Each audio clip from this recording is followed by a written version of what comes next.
Welcome, everyone. No, just love it. Always, as always, big shout out to the great Stone Loki for my wonderful intro outro that he made there for me. And welcome, clobberers. That clobbering times wild card Wednesday night. Except the wild card is sometimes it's nothing much, nothing serious, nothing much going on. And sometimes I'll sneak a whole topic in there. And tonight it's going to be a doozy. It's going to be at Clobby's Classic Comics Review. And we got a classic for you tonight. The whole point of these classic reviews is to bring on a special guest we read some great classic comic and then we talk about it a lot. And tonight I am so pleased to be joined by my very dear friend and great YouTuber extraordinaire, Mr. 32 Flavors of NICKWEISER. What's up, bro? Sir, I'm doing great, man. I've been very excited about this show for ever since you reached out to me about this. I've been pumped about it, like for weeks on it. It's just like, all right, get closer, and like it's one of those things where like I did adjust my plans for this because this is huge, and being a big Daredevil fan, I'm honored that you asked me about this because there's a lot of great, awesome comic book guys in our little sphere, and you could have asked them, but I'm just very honored that you chose me. So I'm so ready to talk about this, and I want to say a hail to the chat. I see a lot of great faces, so yes. Hopefully you guys are excited as we are to talk about this amazing comic book. And yes, hungry for some Foghorn Leghorn. You guessed right. I got some pizza bites tonight, and I got the sriracha roasted garlic barbecue sauce as well. And nice. I got Maker's Mark on tab as well. So cheers to the chat, and cheers to my friend CLOBBERIN, and cheers to great comics. So thank you again, sir. Let's get on rolling. All right. Well, we'll do a little show business first, and then we'll say some hellos after that. A bit of on the show notes here. Of course, please, as always, I'm not as good as doing this as she is, but my wonderful first officer, the amazing R.M. Raquel Briggs, whom we love dearly, has many works of literary science fiction that's available out there on Amazon for great prices. And again, there's a link to the description below. Don't worry, everyone. I'm trying to get her. We're working on a video where I could just play that and have her explain it when she's not here, because she's better at that than me. But please check that out. I just want to give her the plug every time because I love her and she just makes this channel so much fun. Totally worth it. Easily worth it. She has brought magic to our Saturday nights because there's no Saturday Night Star Trek the way it evolved and what it turned into without her. Mm-hmm. And we love it. We love you. We love you. And of course, speaking of my wonderful friend Raquel, tomorrow night, she and our great chief engineer Mark D with a C will join us for the Trinity, the triumvirate show that we do every Thursday night, Clobby's Clubhouse. Same Trek time, same Clobby channel or whatever. I don't know what any of that means, but what I do know it means is the three of us hang out. Because see, for a long time, we've and we have we hang out in private and talk, all the time. And we just thought maybe it would be fun to kind of do a show of that. It just came to us back a few number of months ago. We thought, this would be kind of fun if we actually did some of this on a show, and so some of our friends could listen in and bounce back with us and stuff like that. So, and we've been doing that and just having a blast with Clobby's Clubhouse. We really enjoy it. And that'll be, of course, it's always Thursday nights, 9 p.m. Central Standard Time. And then I didn't know. You know what? I forgot to put let me find it in my picture. I've scheduled an impromptu show a movie review show. Every now and then we just kind of throw one out there. A movie review show special. I don't know how special it really is, but you know what I mean. Because why? I don't know. Because anytime there's a comic book related movie, I don't know. We get together, we talk. Hey, you gonna go see that? No, you're gonna go see? Yeah, I guess I'm gonna go. Yeah, whatever. Then we decide, hey, how about we make something fun out of it? If it's coming out anyway, they're going to all that trouble to actually making the movie. Mm-hmm. Let's make a show out of it. And I'm trying to find. There we go. And so, as we all know, as some of you may or may not know, folks, this week, for some strange reason, Warner and DC have decided to make a Batman movie. Don't ask me why. Well, that's what they're calling it anyway. The Batman. The Batman or the Batman. Yeah. So, yes. The title makes sense. It's just now that I've had everything told, which I'm going to be respectful to you and those in the chat, but after everything I've learned, I think the reaction of this movie is going to be remembered more than the movie itself. That's all I got to say. Right. Hey, look at it. Mr. Grant Gregory with a $2 super chat says, woo! Clobby and 32, not since Amalgam have been this excited. Well, thanks. We are a great crossover, aren't we? We've teamed up many times before, though. Thank you so much, Mr. Grant Gregory. You're too kind, my friend. So anyway, The Batman opens tomorrow, and I will go. And again, I just got together with my buddy J-Man will be joining me. It'll be 6 p.m. special time, 6 p.m. Central Standard Time on Friday night. We know there are a lot of other things going on Friday night, so it won't be a long stream or anything like that. But we'll talk long enough just to give our views, and it'll be a very spoilery stream talking about what we think of the Batman. Mark D, I got him up there tentatively because I don't know if he can make it or not, but he's invited and he wants to make it. We'll see if he can. I'll talk about it a little bit tomorrow night also, but we'll do the spoilery thing that night. Nick doesn't know if he's going to see it or not. I never knew if he was interested or not, but he has an open invite if he does see it. If not, don't worry about it, brother. Yeah, no, of course. And I wouldn't go out of my way to watch it if I were you. I'm going because I go see every comic book related movie. I got a buddy of mine who, we get together and it's as much as we possibly can, almost with every comic book movie that comes down the pike. And it's kind of a tradition with us. For better or worse, we go, we make a day of it and go the first day. So, oh, that's a good tradition. See, I understand that, Clubber. I get where that comes from. That's a good place where you're coming from. As a comic book fan, so I get it. Like, I'm saying this for, I guess, obviously, like this just is one of those Batman movies I think is going to warrant some serious conversation, and also come from a comic book background. I need to point out what is and what isn't wrong with these things, and also help normies understand too, because I'm in my area where I live out here in Illinois. I get a lot of the normies ask me about certain questions, so it's nice to be able to be that guy to educate them per se. Yeah, I mean, I've always said that even if I think something looks terrible, I'll sit through any old damn thing. So yeah, well, anyway, that'll be Friday night, 6 p.m. Central Standard Time at a special time, and then of course, I cannot wait for Saturday night Star Trek, our latest episode. Woo! Because it'll be the season finale episode of for season 5 of our ongoing mission of reviewing all of real Star Trek, real deal Trek, meaning 66 through 05.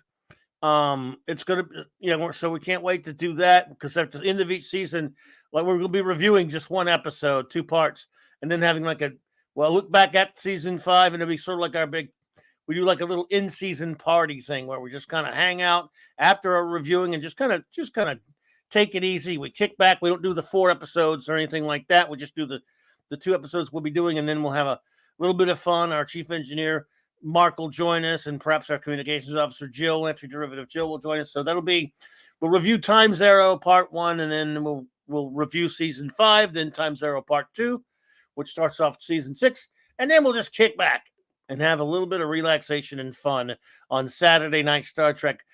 9 p.m. Central Standard Time, same Trek time, same Trek channel. So, and that will be enough with the show note nonsense. Let me say some hellos to some friends who are here. Again, the great and the aforementioned J-Man. What's up, brother? Always good to see you, J-Man. And we're always honored to have the great Bronze Wrencher here, Eric K. Eric.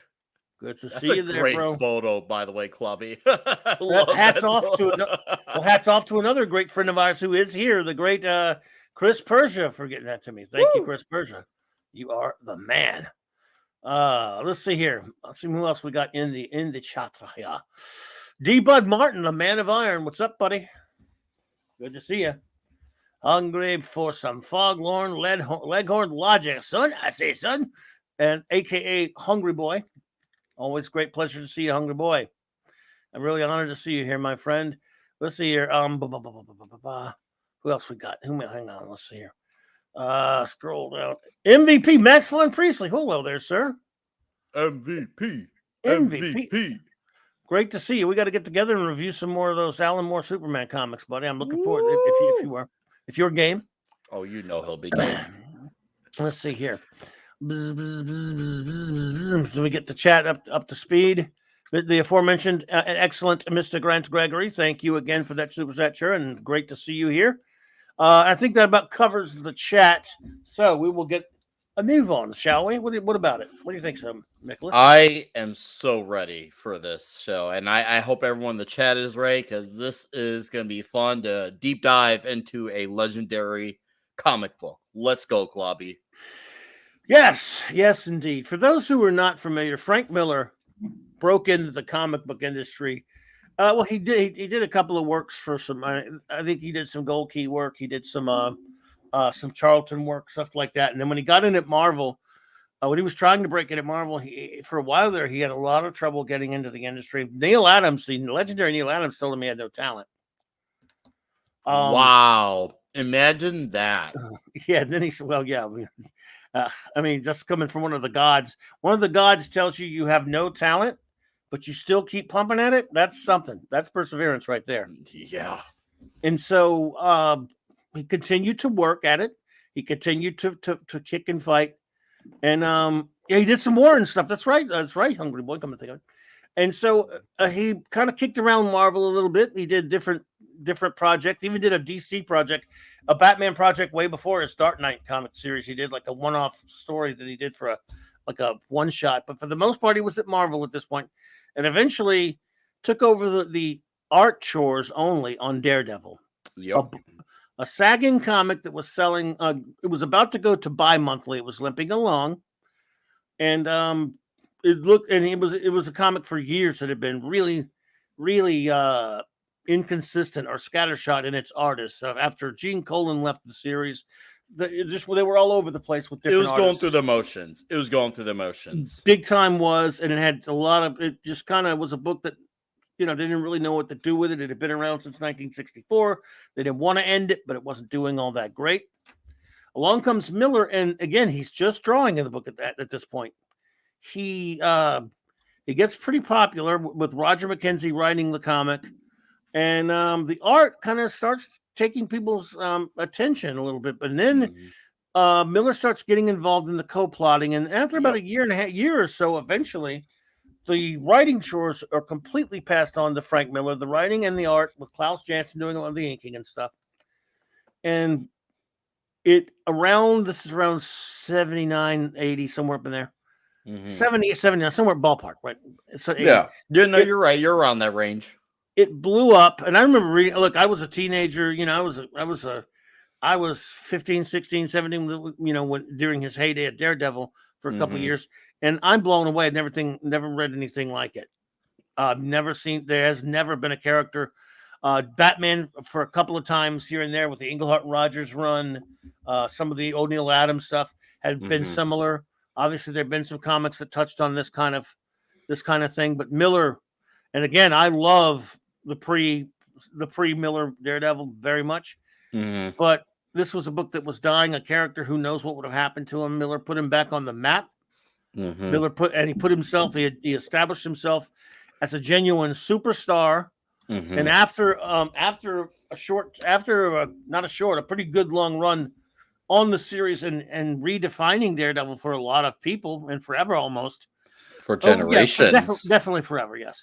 He redefined him for whether you like that or not. He did. He moved on. He was just a superstar when he did a Wolverine miniseries and then went to DC to do a book called Ronin. And then, of course, really he was famous amongst comic book circles. He became world famous with his Batman, The Dark Knight Returns. Yep. And then his Batman Year One. And so it was kind of crazy when I saw that he was going back to Marvel, because I didn't think he was very happy going back to Marvel. Well, it turns out he only went back for 7 issues, but he went back to Daredevil, didn't do the art chores, just the writing. He brought in a chap by the name of Dave Mazzucchelli, And he did, like I said, he did 6 issues. And it's later now, of course, compiled into a well-known legendary trade paperback, which you have a copy of right there, called Daredevil Born Again. Mm-hmm. And it's notable because obviously the Born Again story is basically 227 through 233, but the preceding issue before that, 226, is kind of the one-off story, which is like basically the testing grounds for Frank and David working together before they go all in for a legendary arc per se. Now, Dave Mazzucchelli did not do. Oh, yeah, that's a good point, Hungry Boy. He was very famous with Elektra Assassin. Mm-hmm. With Sienkiewicz, he did that. I wasn't the biggest fan of that book, to be honest, but it did very well. Mm-hmm. Okay, I actually did not read that one, so I couldn't tell you on that one. It's very famous, and it was very popular. Right around the same time, came out right around before Dark Knight came out. So yeah, it always slips my mind, Hungry Boy, but it's huge. Elektra Assassin is also in his repertoire as a famous Frank Miller book that he did not draw. Mm-hmm. So usually the writer artist this time in that case, and in this case, now Mazzucchelli had been on the Daredevil's title before this, but yes, this here, I don't know what those two. I don't know exactly what the working relationship was like, but this, in going back and reading this again the other day. Hello there, Stabby Sherry. She went from the lovely to now the stabby. Hi Sherry, how's it going? So you're lovely, but you're stabby. You're stabby. I mean, so watch out for Sherry. Well, Sherry, I still love you and think you're beautiful no matter what. Because let's see, look at that, a beautiful face there. But she will stab your ass. Okay, so watch it. Good to see you there, Stabby. I mean, Sherry. you caught on right away. Yeah, oh, that was good. Boom. Yeah, see, look at how quick you adapt. Adapting was. It is always a pleasure to see Sherry here. Mm-hmm. She can call, and she can have any name she likes. So, they get together, and I was of course, buying these on a monthly basis, and I kind of dropped the Daredevil title. Ooh, go on. You got at that time. Well, I dropped all of Marvel around that. Almost all of Marvel. Oh yeah, I remember you told me that. Yeah. When we first streamed, most mainstream Marvel right there, 1986 and 7, and all up in that area when this came out, was just kind of hacky. With most of the artists, most of the best artists had been gone. At least for me, I was still a young adult in my 20s. I wanted the more experimental stuff. I was more into the Watchmen's and the Mike and the John Sables. I was more into I loved superheroes, but most of the superhero books weren't that good at that point. And I was more into the more experimental alternative stuff. Then you go through phases when you're younger. Oh yes. But Miller writing Daredevil, okay. Dave, hello there, Dave. Good to see you, my friend. Oh, Dave Serta. He was on the panel with us last Friday night. Yeah, Dave. Oh, good to see you, Dave. That's right. Absolutely. What's up, Dave? Glad you could join us. What that was when Art Adams was Art Adams was okay. I mean, I got that I'd already dumped X-Men at that point. But anyway, he could draw at least. Good, I mean, yeah, sure. He's fun. I'm not saying every artist was bad or anything, but they did have a lot of kind of hacky crap at Marvel right there. So, and DC was pissing me off too, by the way, if it makes you feel any better. So, I was a mess. But I picked this up and I was so excited about like, oh my God, and it did not disappoint. And I have not really made a deep dive reading of this comic, and I don't know how long. Of course, I had the trade that you have there back when it first came out. When I bought the trade, I read it again. Double C, welcome. But now it was fun to go back and dig into this thing again. I'm more impressed with it now, especially the art, than I was. I don't think if I could be any more impressed than I was when I first read it in 1987. I am. I am now even more so. Okay, so obviously when you're getting to the story before we go into these pages, was it the height? Was it the height that people were talking about, or did you just like, you know what? This book looks like it could be a good one from Marvel. Which came first? Well, the hype, which one? Period. The hype was there because it was Frank Miller going back to Daredevil. Yeah. But okay. I mean, for me, that was a big deal. So actually, at first, I was like, a lot of people going, "Wait a minute, Miller's not drawing it." Oh, I don't know. And it turned out, it took maybe like after the first issue, I'm like, wow, this guy's better than Miller. Dude, Mazzucchelli's awesome. Oh my god. We knew his work from Batman Year One. Yeah. I remember I've read some Year One. Oh yeah. I love this cover, by the way. Like, you got all the big players involved, because you got Nuke, you got the crazy hospital lady, you got Melvin Potter, you got Turk in the Santa Claus outfit. Yep. Like, you see all the main players. Captain America. Yeah, Captain America, because obviously for the later issue, you got Maggie as well. Like, a lot of the big players are very important. There's so many players, and a lot of them are very, very essential to the story, and they all affect the greater picture of the story. You take one of them out, it really affects how the story plays out when you do that. They're all essential, and that's a lot of great. That just shows you how great of a supporting cast Daredevil has. Absolutely. Maria with Tea and Telly. I've never seen you here before. Welcome, my dear. I've been to your channel many times, and it is absolutely an honor and lovely to see you, my dear. We're about to get spoilery, of course, with this story. So if you have not read it, you want to, I highly recommend it. But I think it's it's a 35-year-old comic or whatever. So so again, it is an honor to see you, my dear Maria, and of course, Phantom Outsider. Woo, Phantom. So, like I said, I've always considered it it's in my top 10 all-time best comic book stories.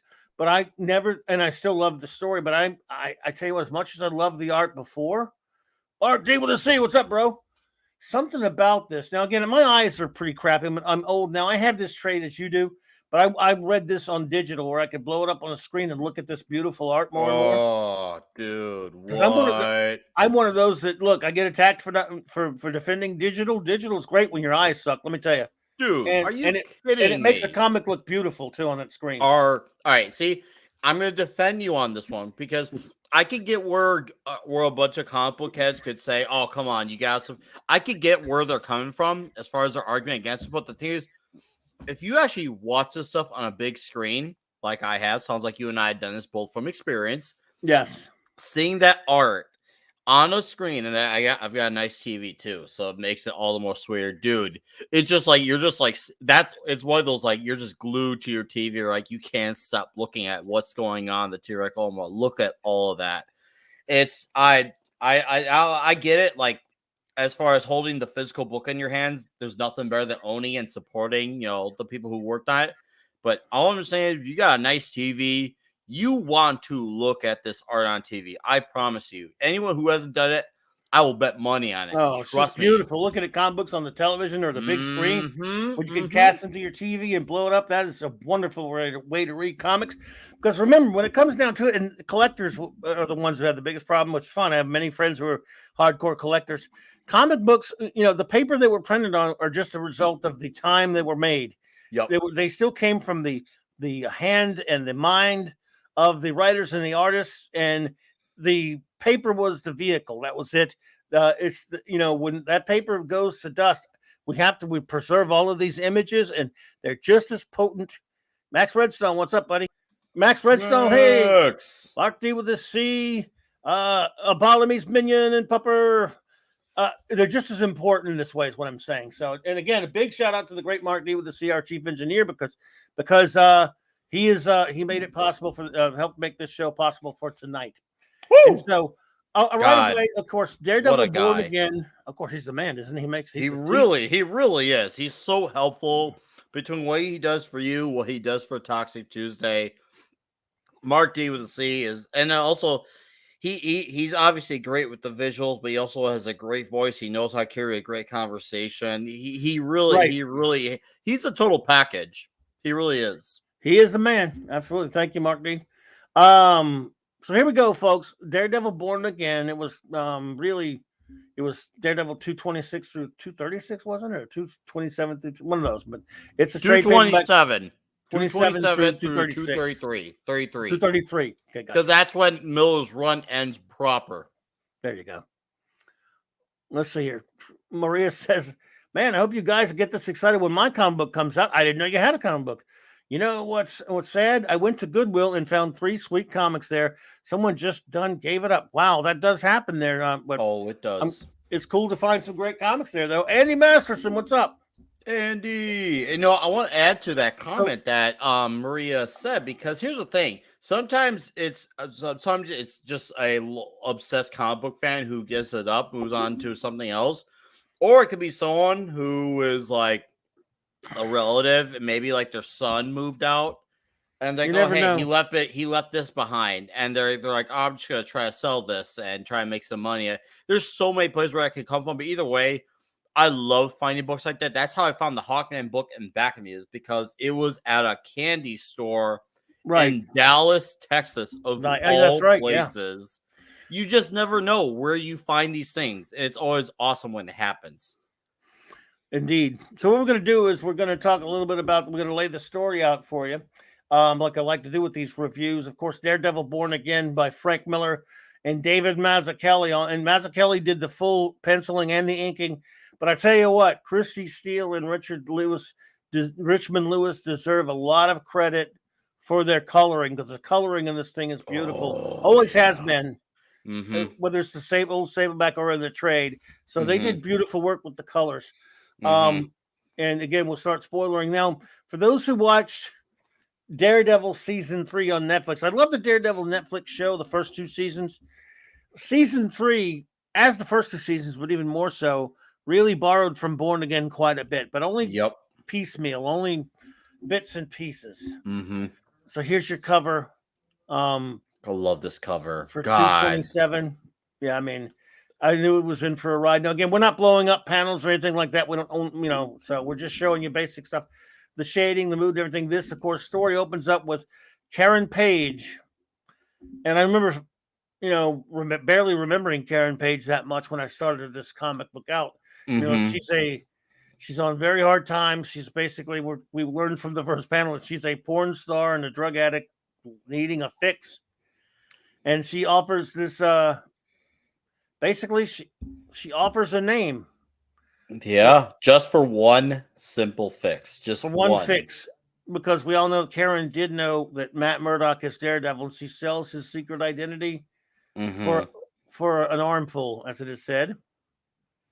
And things that have been transpiring in the comic books over the years between when Miller first was on the series and then later was, you have to, for those who don't know, the Kingpin was originally a Spider-Man villain.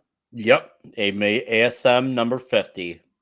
And he'd been around for a while as a Spidey villain for the most part. And all of a sudden, Frank Miller just kind of said, "Hey, I'll take him." He just co-opted him. And a lot of people seem to know him as a Daredevil villain now. He's, of course, brilliantly played by Vincent D'Onofrio on the Netflix series. And so at this point in Daredevil's life, Kingpin's not happy with Daredevil. He hates him.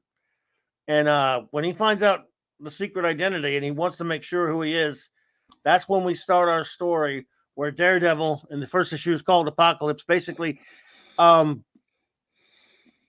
Kingpin starts out wanting to basically to destroy Matt Murdock, and he doesn't want to kill him. He wants to destroy him. Yeah, and in some ways that's kind of worse, because you have to live through that pain, and that he's doing that with absolute intent. He knows, like, by killing him, that just rids him of misery. So he plays the long game. He goes for every institutional aspect of his life, every family connection he had, every friend he holds dear, every place he seeks solace in, and he takes every bit of it. Nothing is off limits to Wilson Fisk. He's a very, very dangerous human being. I know the words dangerous get overused a lot these days, but this man lived up to the namesake of being dangerous. Because imagine, like, everywhere you go in your life is affected by this one man who can bring you down. And that's saying a lot, because Matt came from a reputable position of being a successful lawyer with Nelson and Murdoch. And for had that all to be, turned upside down, it's crazy. It is. And again, this comic, look, I like the Netflix show. They could not get anywhere close to doing any of this for a lot of reasons. Oh, yeah. From the comic. It's Cliff Notes. So, of course, the effects, basically, Kingpin wants to get him disbarred, take his practice away, get the IRS on him. He wants to discredit him, make him, just absolutely disgrace a good man. He wants to destroy whom he knows is a good man because it really galls him that it is a good man out there. Kingpin doesn't like the fact that there are good men out there like Daredevil. Well, it's starting to drive Matt close to the brink. I mean, he's really getting frustrated. This is not like fighting a supervillain with your bare hands. He's fighting horrible corruption. The Kingpin is one of the things that they did do very well on the Netflix series. If you watched it, was what an unbelievable master manipulator the Kingpin is. Oh yeah, and no, you're right. He really is. You could tell because not just because what he does, but also about how it gets Matt to react. Because Matt is so all over the place with how he handles this. Like he's saying things he shouldn't say. He's doing things he shouldn't do. Matt is like Matt is losing control. Like. And that's saying, and he doesn't do it to the point where it goes like on deconstruction levels, like Watchmen and Dark Knight Returns, like where some of those guys get very, I guess you could say, militaristic. Right. But he does get down to a point where he realized, oh my God, I need to snap out of it, but I can't get out. And he's still figuring out, trying to figure out his way. Alex James, JD Lewis, hello, welcome, my friends.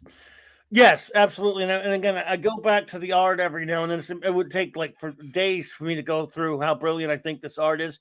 I always found Mazzucchelli to draw some of his influence from the great Alex Toth, amongst other artists, and Will Eisner in his storytelling techniques.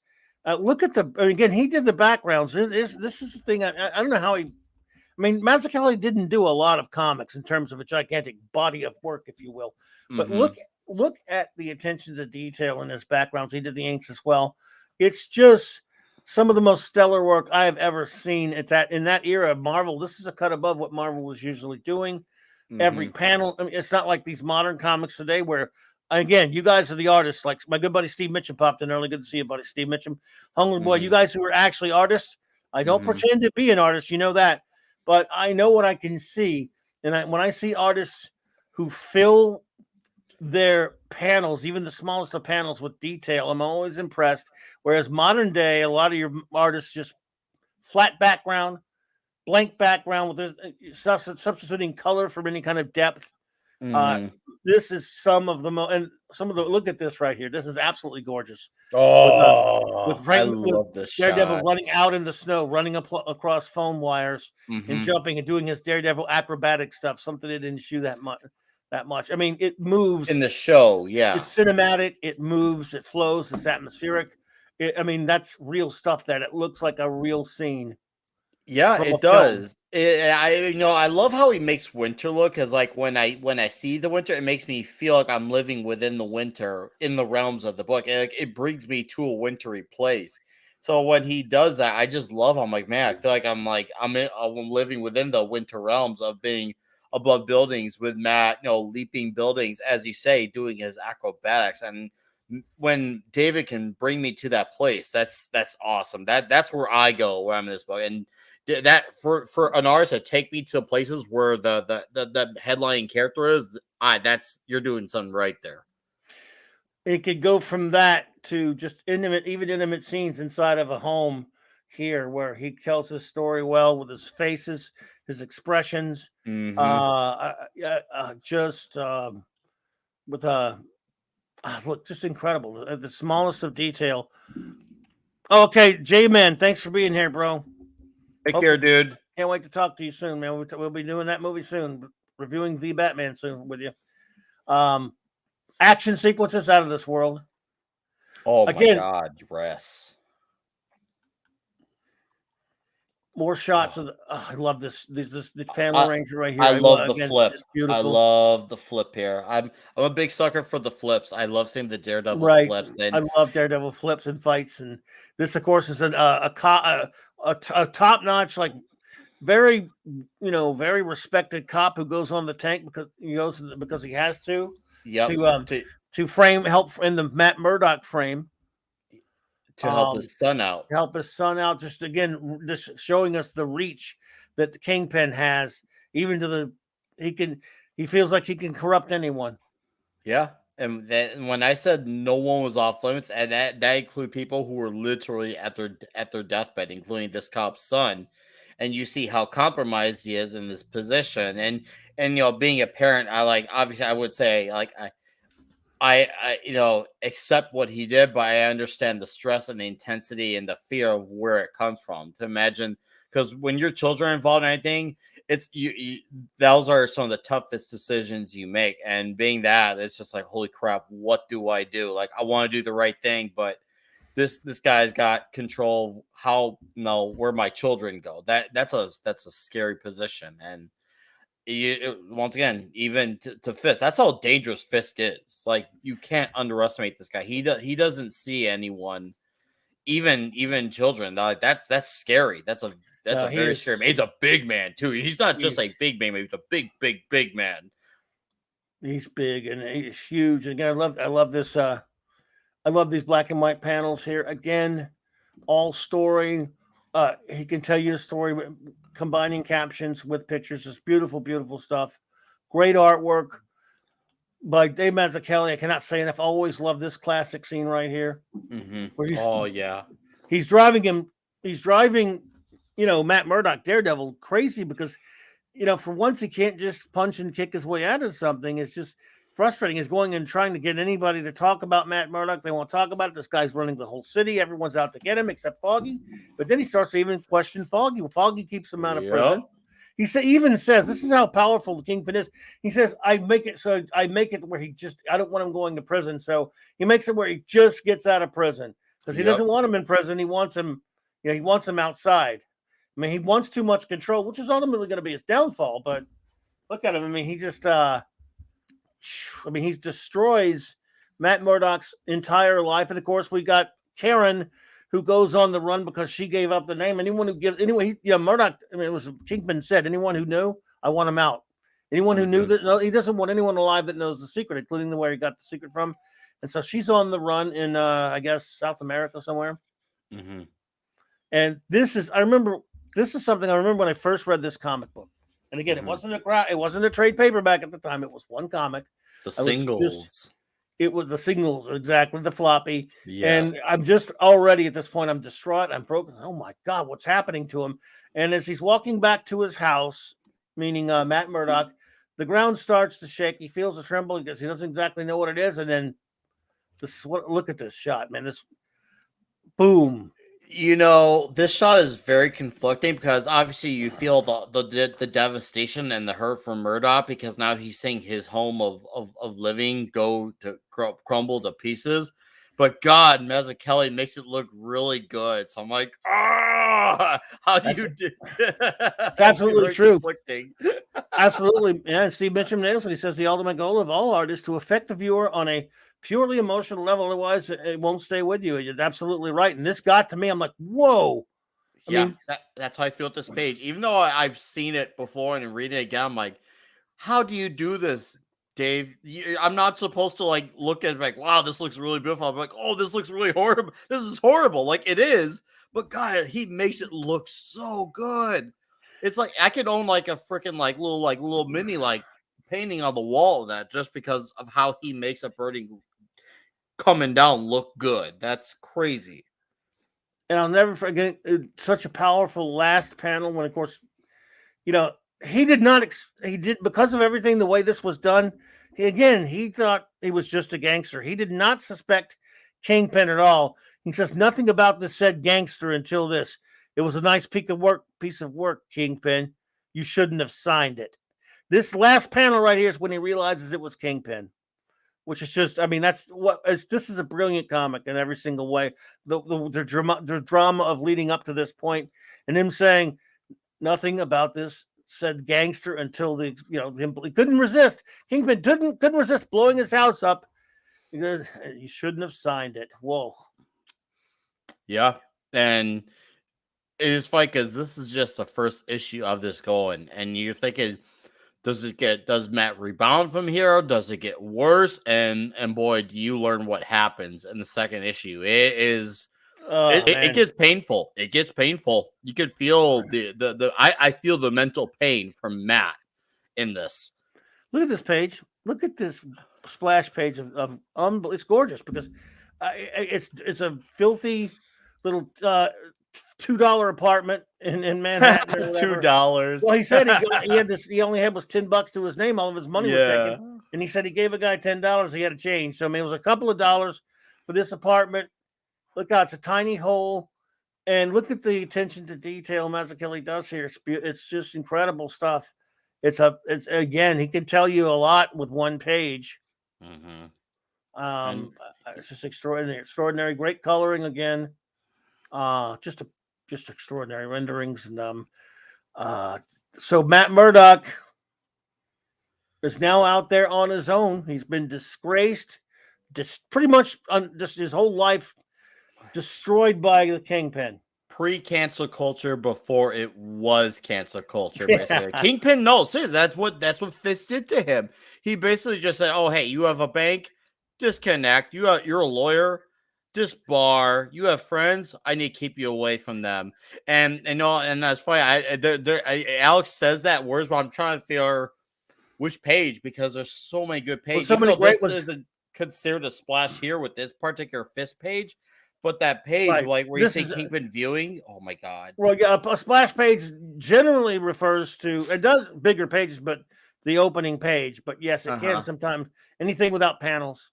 And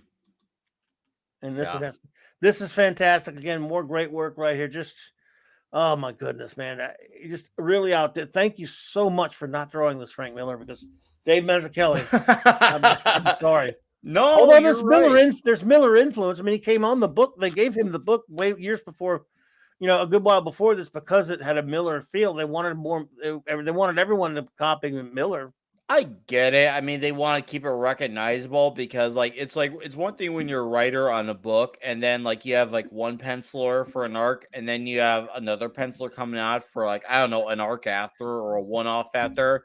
If you draw it completely different, it almost kind of reads like a completely different book at that point, even if it is within the same continuity at time. Now, if it's someone who's trying to keep it at least recognizable to what came before, that's okay, this is still the same story. But I have definitely read some books where the art is so drastically different.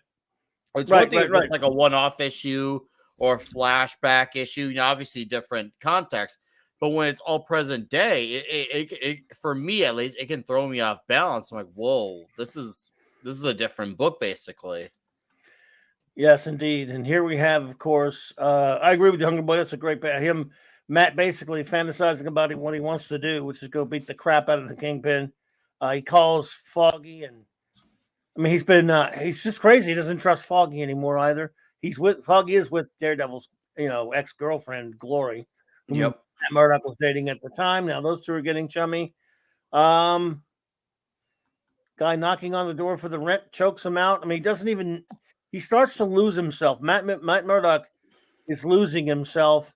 And this is one of the great scenes as well. We have the scene where Wesley, the little weasel, Wesley. The Kingpin's little weasel's telling him, because he wants him to keep tabs on Murdock. Matt, yeah. And so he's telling him what's going on.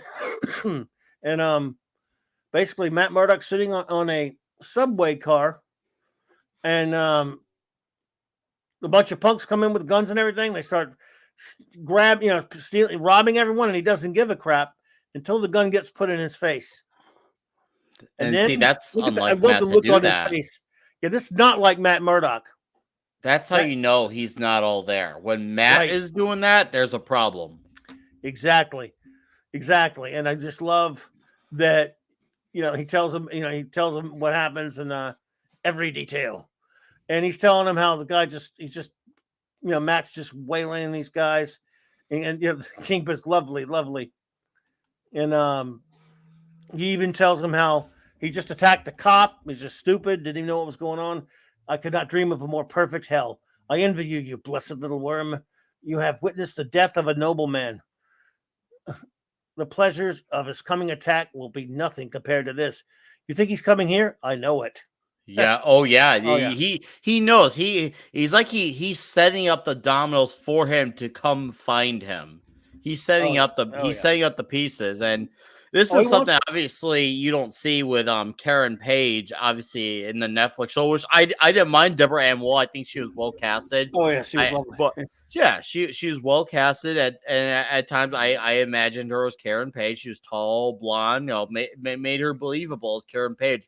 But you didn't really get like they touched on her like having a past of sorts, but they didn't go into like No, not like as this. deep like this, and they didn't make it present day either. And I feel like No. that would have helped with as far as them, because obviously Born Again was just a loose adaptation rather than a direct adaptation. You didn't get this Karen Page. Oh, you mean on the TV show? Yeah, the TV show Yeah. it was totally different. You have the scene up in here where he's having a conversation and you think he's talking to Foggy, but he's not. Back then, by the way, like it says, at the time, at the tone, the time will be 10:32. So for those who don't know, in the 70s, there was a phone number you could call to find out what time it was. True story. I don't know if Wow. So that was real. I was going to ask you about the phone number thing. I was like, I wonder if that actually happened. So I'm glad we're actually getting to that. I did not know you knew that, but it makes sense because you were you were young back then. But yes, who remembers that in the chat where you could call the time number? Wow, a time number. So this is before even 1-800-COLLECT then. Yep, I forgot what the number. What was it? I forgot what number she dialed for it now. 411 or something. I think it was 411. Well, so I'm trying to think here. Wasn't 411 the Yellow Pages equivalent? I swear that. Yeah, maybe it was that. I can't remember what it was for the time now. It was. I think it was. Depends on where you were. So. Oh, anyone remember that? God, of course, Mark, you wrote that. Yeah. Wow, what a I'm shock, not kidding. Mark. Yeah, see, Fanny remembers it. Yeah, the number was popcorn, but it's true though.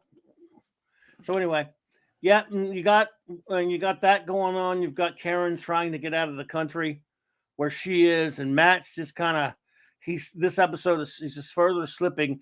We move on to a little bit with the character Ben Yorick, who of course is a reporter that knows who Daredevil is from previous Frank Miller comics. So Yorick's been around a while. Now I really like the actor that played him in Daredevil season 1, even though it was a race swap, but still, he was good. He was good, but I hated that they killed him. The guy was so good. No, I'm glad you mentioned that, Clobbering. That show. was the one big mistake that they did on season, because I love season 1. Like I hold that in high regard. I love it. Yeah, and that's saying a lot, because I mean, like you, I'm like, for some reason, like the more I'm invested in a certain character, it's hard for me to enjoy an adaptation. But Daredevil is one of those ones I held to the higher level. And when they did that to Ben Yorick, I'm like, oh, you guys should have not. I get why they did to elevate the how dangerous Fisk was. I get the reasons why. I get that. Obviously, that's a good subject of debate. But as far as how important his character is, like it should have. That's like the one thing they should have not done, because Yorick is such a great character, and you feel his pain as well in the story. And in some ways, when I read the story, this is also a low key Ben Yorick story to some degrees as well. Because in some ways, yes, in some ways, this is a low key Ben Yorick story, because I'd say he's probably, outside of Daredevil and Kingpin, he's probably the other most important. That's true. Important card, because you get a lot of his perspective. A lot. He's an important character, and he's standing up to J. Jonah Jameson right there. And JJ. And then Matt decides he's going after Kingpin, and they have a really nice job of interweaving this bit of the fight with what's going on with Karen. And again, Daredevil, I mean, Kingpin's tough enough. This is a guy that can slug it out with Spider-Man. So if you're not on your game, you're going to be in trouble fighting the Kingpin. And I just see look, he just jacks him in the face, and he smiles. Kingpin's loving it. He's a sick bastard. Oh my God! Look at this fight. Yeah, dude. And before you know, I remember when I first read this some time ago. And just like the fact that he went straight from seeing a fist to his face and then straight to being in the water. I'm like, whoa, that escalated quickly. And man, yeah. it got worse. When I was saying earlier, does it get better? Does he rebound, or does it get worse? And this is right when you learn it gets even worse. Well, he ends up they put him in a cab. They beat the cabbie to death and blame it on Daredevil. And they put him in the cab and you put liquor all over him. They were pretty sure because he denies himself the pleasure of killing him because he doesn't want anything to lead back to him. He wants it to further tarnish him. So they take the chance instead of just killing him. Matthew Pounder, what's up, buddy? He puts him in the cab and sends him to the bottom of the river. And I love this is one thing they did because they did that on the TV show. They did it differently but they did the same thing when they put Matt Murdock in the cab. Yeah. And one thing they did adapt from the comic on the TV show is when they said there is no corpse. Yep. There is no corpse. Yep. I remember from season 1 in particular when they had that first fight. I remember. Season 3 though when they adapted this. Yeah. They did this. They did that. There is no corpse. There is no corpse. No, you're right. There is. I mixed it up for when they first fought, and then obviously Kingpin took him out, and then Daredevil had his second fight, and then turned around. No, I mixed that up. That's me. Yes. No, I got you. And so on to the third issue. We'll love this cover. Yes. Reliving a little bit of his own little origin. Just wonderful uses of panel and caption. Just again talking a little bit about things we already know about his origin and stuff that they again dealt with in season 3 in terms of they keep showing this nun. Beautiful. Look at the coloring and the layout of this page right here. These flashes are incredible. Colored by Christy Steele in this case, because the colorist deserves a lot of credit. They didn't have computers coloring back then, or even doing the lettering. The comic books were produced by human beings, with pencils and such. And this is a magnificent panel right here, splash page. No, dude, I love how that's how he gets his page when he's about to introduce, obviously the name of the particular issue. And then all the people who's involved, the editor-in-chief, letterers, colorists, and he does with a big splash page. And obviously that's done for a reason. But once again, on our page where you feel, once again, another situation. Matt he went from being in a studio hotel to now he's literally on the streets with a bunch of bombs that he's probably still super soaking cold from. And gets sick, and he's basically at near. I guess you could say near death. Hard to say. Definitely nearly killed the guy. I keep my heightened sense. I keep my heightened senses from my secret, even from my dad. I find a teacher who helps me master them, and dad is murdered, and I become Daredevil and I fight crime, and other things happen, a home, a career, but the other things are gone now. So that don't matter. Gone. The Kingpin took them all away. Found out my secret identity. It took everything away, and I attacked him, and he killed me. Man, what a tough. That is a lot of brutal dialogue. Yeah, pretty much. He's still kind of a cuckoo right now. Oh, and, yes, he is. Hungry Boy says Zipatone had to be cut by hand around the shapes in the art, unlike digital crutches used by Twitter brats. I love it. But also Letratone, which was paper with lines that would show up if you applied a special fluid. There was such a craft to it back then, wasn't there? Absolutely, Hungry Boy. There was a craft that was called they were actually drawing. It's called art. Oh, this I remember when I first read this. I loved it because I'm like, man, Foggy whaled a bowling ball at this into a guy's face. Holy brutality. Right. Way to go, Foggy. Yeah. Now, Foggy's great on the show, and this guy looks similar to him, but, Ben Yorick goes after the cop who went corrupt to help frame Daredevil. And Lois is scary. That's a scary nurse right there. Yeah, it is. And I would say that's a character I would have liked to have seen. And maybe that is wishful thinking on my end as far as season 3. I did enjoy it, don't get me wrong, but it would have been cool to have seen her because you see how effective she is.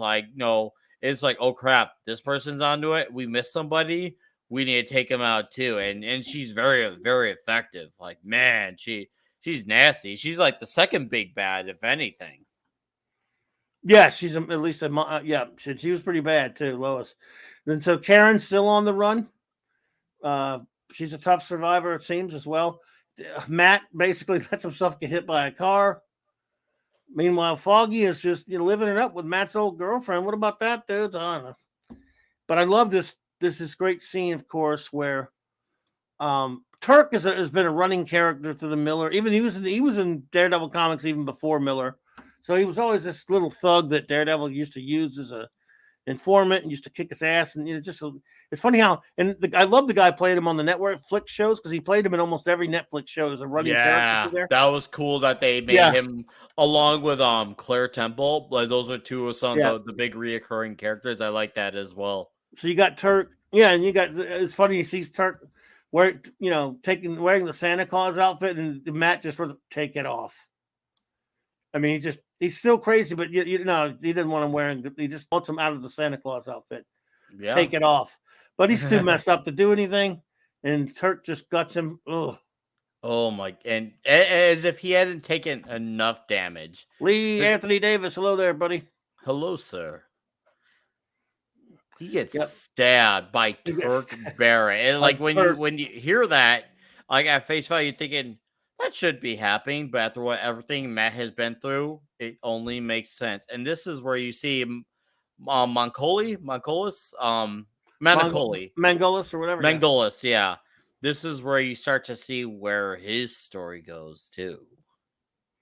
Yes, absolutely. Phantom Outsider says DD was crazy at this point, wasn't thinking clearly at all. He knows where Doctor Strange lives and his friends in the Avengers and the FF, and he wouldn't even he wouldn't trust anybody. Wouldn't even let Foggy help him anymore. So yeah. Nope. And when you don't let your best friend in. Oh no. I think I'm glad Foggy was happy. Yeah. It just serves Matt, Matt should, he can't have Elektra, but he should at least have, Karen. So, but yeah. No, you're right. What were you saying now? What were you saying there, Nick?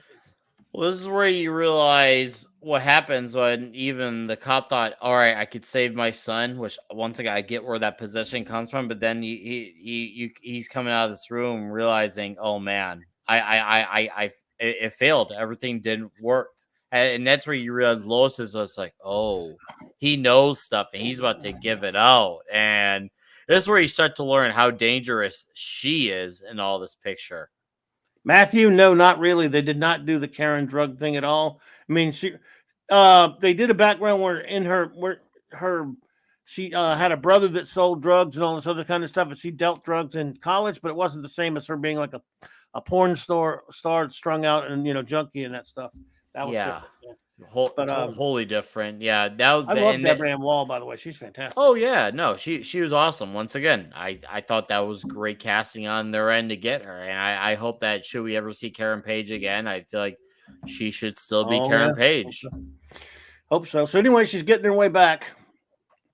She ends up hooking up with this dude, and he's a big fan of her work, of her film work. Mm-hmm.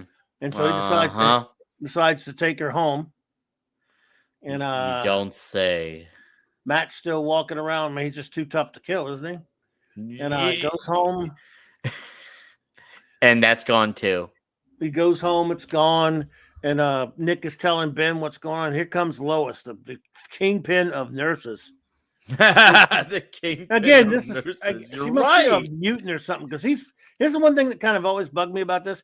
Nick's supposedly like one that's bad. I mean, he was like a cop for 30-something years. I know he's gotten old and everything, but he's supposed to be a tough cop. Kicking a reporter's ass is one thing for even though she's a big woman. Oh yeah. I don't know about her. Nick should have been tougher. But she broke. He should have at least had some. Maybe because he was also the only thing I could even think that could justify his position of not being able to take her is maybe because of the emotional state he was in. Because sometimes when you're affected emotionally, that can alter. But that once again, even then, that's still up for debate too. And I could see where you guess on that too, because all it takes is for something to go horribly wrong in your life to be able to not be able to get something done right. at that point in time. No, obviously when you look back, you're like, wow, I wish I had done this differently, done that better. I could have handled it differently, but because of where I was at that point in time, I didn't handle it as well as I should. Once again, that's just all hypothetical. Obviously, I have nothing to prove or disprove that. That's just the only conclusion I could come to think of over the years, because I thought about that a bit. I hear you, man. Anyway, Matt, after she breaks Ben's hand or whatever, or his fingers or whatever it is, Matt goes back to Fogwell's gym, which they did use in the TV show. I love that they did that. Seriously, I love that they had Fogwell's. I remember I got so giddy when I saw the letters. I'm like, oh, like I just one of those guys. Anytime I see those things, and I know like they're actually like, I'm like, okay, someone actually read the material. And Charlie Cox is someone who actually did read the material, and he has a love for this character. Like, if you ask many of the guys who play their characters, when they ask them what their favorite roles are, they'll always tell you some other like character, like Spider-Man, Wolverine, but he's just like, nah, dude, Daredevil's the best character. He really is, and he actually loves the books, and I really think he's one of the few actors out there who plays a character that he truly loves. He's brilliant. I mean, when you hear him talk, I mean, hello there. By the way, I don't know if I got to say hello to you, Max Redstone. It's good to see you there, brother. I hope you're doing well, bud.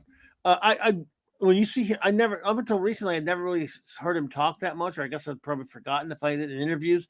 He's so big Britishness, that he is, the job he is doing as the voice of Matt Murdock and Daredevil is sensational. Oh, it is. You have a brilliant page right here where you have Matt. You show Matt's situation in 2 panels. What's going on with Karen? She's having to put up with this guy to get back to, she wants to try to get Matt to save her and to apologize to Matt.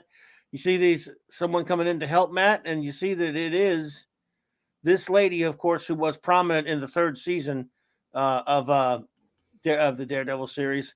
This nun. Oh, another great page. Once again, Mazzucchelli does it again. He gives you another delightful looking page, but yet it's with an image of painful like scenery going on. And how? Come on, dude, you're killing me. Well, I love it. He likes to. One thing I've noticed about this particular series is he likes to end each page with begin each page with a splash and end them with a splash. Well, a lot of times pages will end with jumbled panels and stuff. He ends us with the one big like wordless splash, which I think is interesting. But it didn't end. He ended that chapter. The comic didn't end yet. Then he ends the last page with a normal panel page, but it gives us one splash before it in this case. And excuse me. Now here's a key important bit. Of course, Kingpin is not all that sure of himself anymore because he keeps wondering about there is no corpse, even at the beginning. Yep. At the top, just like there is no corpse. But let's see. He's basically talking about what has he done to Murdoch. We'll discuss. But he is more than this. He is much more than this. He always was, and I have shown him that a man without hope is a man without fear. I love that dialogue. Seriously, I remember when I first read that, I was just like, bro, that is. I felt the power in those statements. I love the narration in this, like between all the side characters, and then there's just obviously the 3rd person narration and the switching of it. Like I remember at times, like I remember when I first read, I had to read it a few times so I could catch on to who was narrating at times, because sometimes there was like the 3rd person area, but like, oh, hold on, this is Matt's perspective. Obviously, Ben had the most distinct narration because he had the written like reporter dialogue going on. And oh, look at this cover here. Oh my god, this is a gorgeous cover right here. Extraordinary again. The Daredevil's shadow. Ben Yorick. And this is where Ben Yorick becomes even more crucial. And again, look at this opening page. Oh man. Oh my goodness. And you see everything that happened in a few issues summed up into one. And then here we go again. Another classic iconic splash. Wow. Yep. Max Steel now on the colors. This is classic stuff, right? Again, just look how gorgeous that is. And the colors, the layout, the detail. It's just, he's just amazing. This is this is the work of someone who cares about what they're doing. Yeah, no, it really is. I just, it's just crazy how you can go back to so many times and you can still be like, whoa, this looks amazing. And and all it is they're in a room in a basement, where nuns are taking care of these wounded men. And yet here we are once again, still blown away by that. Usually it takes an action piece for us to be like, whoa, but here we are just watching these men being taken care of, and here we are still like, whoa. Another brilliant page here that gives you, I mean, again, in a one page, you go from the jungles of South Africa for them getting away. This beautiful shot of Karen's eyes, and the next shot, look at the Kingpin, basically sparring, just working out against all these dudes with nunchucks and all these kung fu guys. He's just letting off steam. It's just incredible. And there's more of it later. But Murdoch is alive somewhere. Murdoch is alive. Yes, somehow slowly but surely trying to find his way first in his own mind. And Karen, well, she's just trying to get into America, and she obviously tagged along with the not so ideal Paulo. Paulo's just what a delightful guy to tag along for. Yeah, how desperate she is. That guy is, yeah. Yeah, so you've got, huh? I was gonna say she's so desperate to like see him that she's willing to sink herself to being with that guy just so she can see Matt. Because obviously, at the end of the day, she knows who she wants to see, and she definitely does. Her body alone takes a lot of hurt physically and mentally just to see Matt. By the way, Matthew Pounder, I know what you mean about Miller and ninjas, but I don't think those guys were ninjas. They were just a bunch of schmucks for Kingpin to beat up on, but they'll be back. So Franklin Nelson takes a job at this firm, working for the Kingpin who doesn't know it. There's the cop and then Ben after their little abuse that they got from Lois. Matt is in trouble again. Look at that, God! It's just this is a beautiful. I love this. And then boom, Kingpin's like, locate Nuke, Wesley. And yeah, and this is where you learn even Wesley's not off limits of questioning. No, but he totally shut him up really quickly, though. Yeah, he's just like, I did not invite debate. I'm trying to do my best at first. I cannot do that voice. I do not invite debates. You can hear the D'Onofrio and him. Oh, I totally do. Same with Charlie Cox. The way Kingpin talks all the time. I did not invite the debate. That performance? I mean, that guy. Good Lord. So here we go. We move along in our story where Matt Murdock is slowly starting to heal, starting to get back to himself a little bit. Maggie is attending to them. It was a lot more complicated on the show, the stuff between him and Maggie. And also another thing that was kind of indicative of the times we live in. I love the first two seasons. Third season I have some issues with. Third season, Matt Murdock's, being all, he was kind of going crazy in this comic for a while. But that was a little bit more understandable after what was done to him. In this case, he was just all brooding and pissed off and being a jackass for no reason. Sometimes it was like taking things too far in the show. I'm like, okay, do we have to have 20 episodes of you whining about everything? Get back to being Daredevil. And this one, after he starts getting some of his sanity back and starting getting focused again, it's just he's more of a Daredevil that we love. Max Redstone says, we have a limerick from Max Redstone, everyone. Let's see if we can do this for you. DC Comics is in an interesting way because Warner Brothers has something to say. That they can work from their home or they could work in a dome since their asses were evicted out of LA. Yeah, I heard about that. Yeah, I heard about that. It was only inevitable, especially when you're publishing 50 books that only have the name Batman or Batman related on it, and you're expecting all that to somehow translate, forgetting that you have another 60% of your universe that exists while not acknowledging them. That they did that to themselves. And also it doesn't help that they pushed away a lot of the writers who actually wanted to be there. And and they put all the diversity hires there, and now they reap what they sowed. Let's carry on. Yeah, I only went there because I don't know. He did a DC, even though we're doing a Marvel book, but I only went there because Max is a master of limericking. But let us continue. So this page again just tells us a little bit about what's going on with Karen and Foggy. Mm-hmm.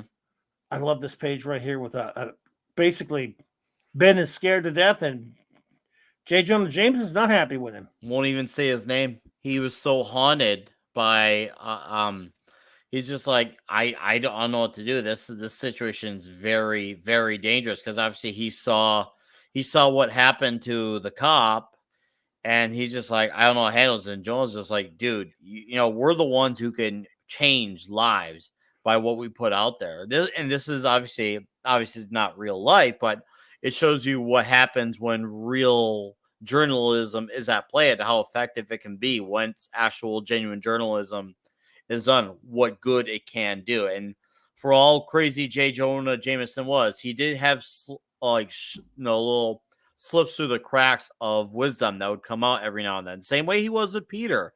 He would have all these moments out of nowhere. He would have a really great moment where, like, Peter, look, man, even though he hates Spider-Man, but he really did enjoy Peter. And you see him trying to get Ben to get back up and move on. But then you see the janitor here is not so nice.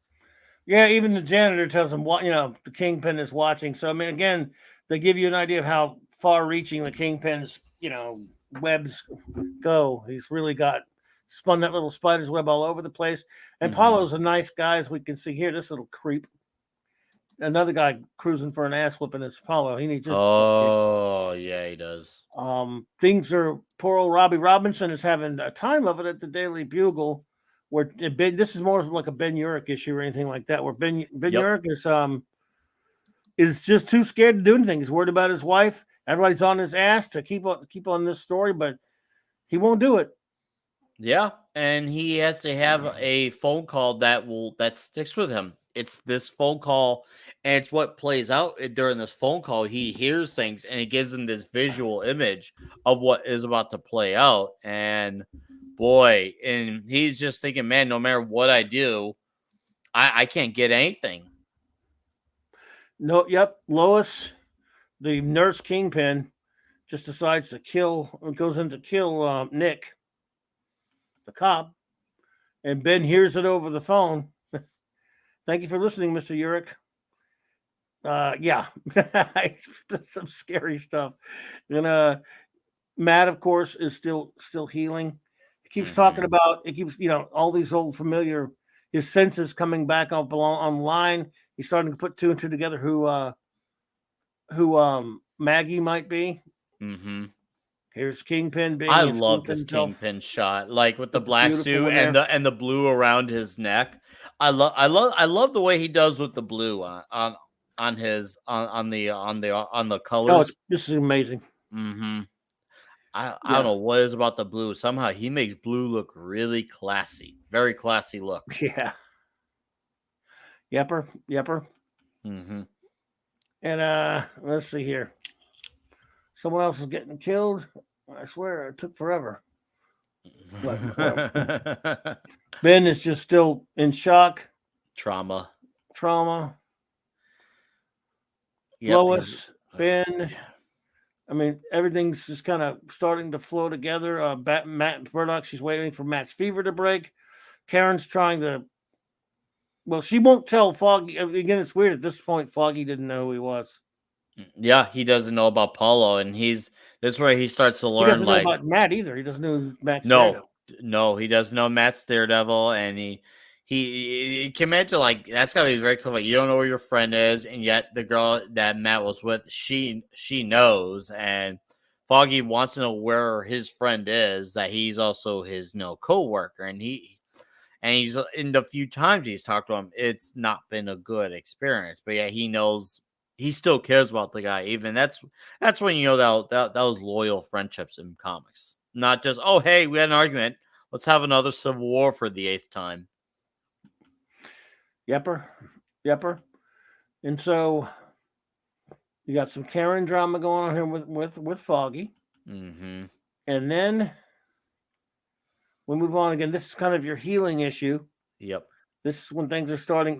This issue contains sort of like the middle piece where everything's looking really bad, then it's starting to heal I and love come this into place. dialogue. I love the dialogue Which on one? that page. This one right here. I feel like this really this definitely some for me. This is really heavy stuff to read, and the fact that like Maggie was just like she obviously she's praying she wants Matt to recover, and she's one like in her mindset though she wants to if she has to be swapped for his life, she's willing to do it because she wants him to see his journey through to the end because she knows what he can do for his city.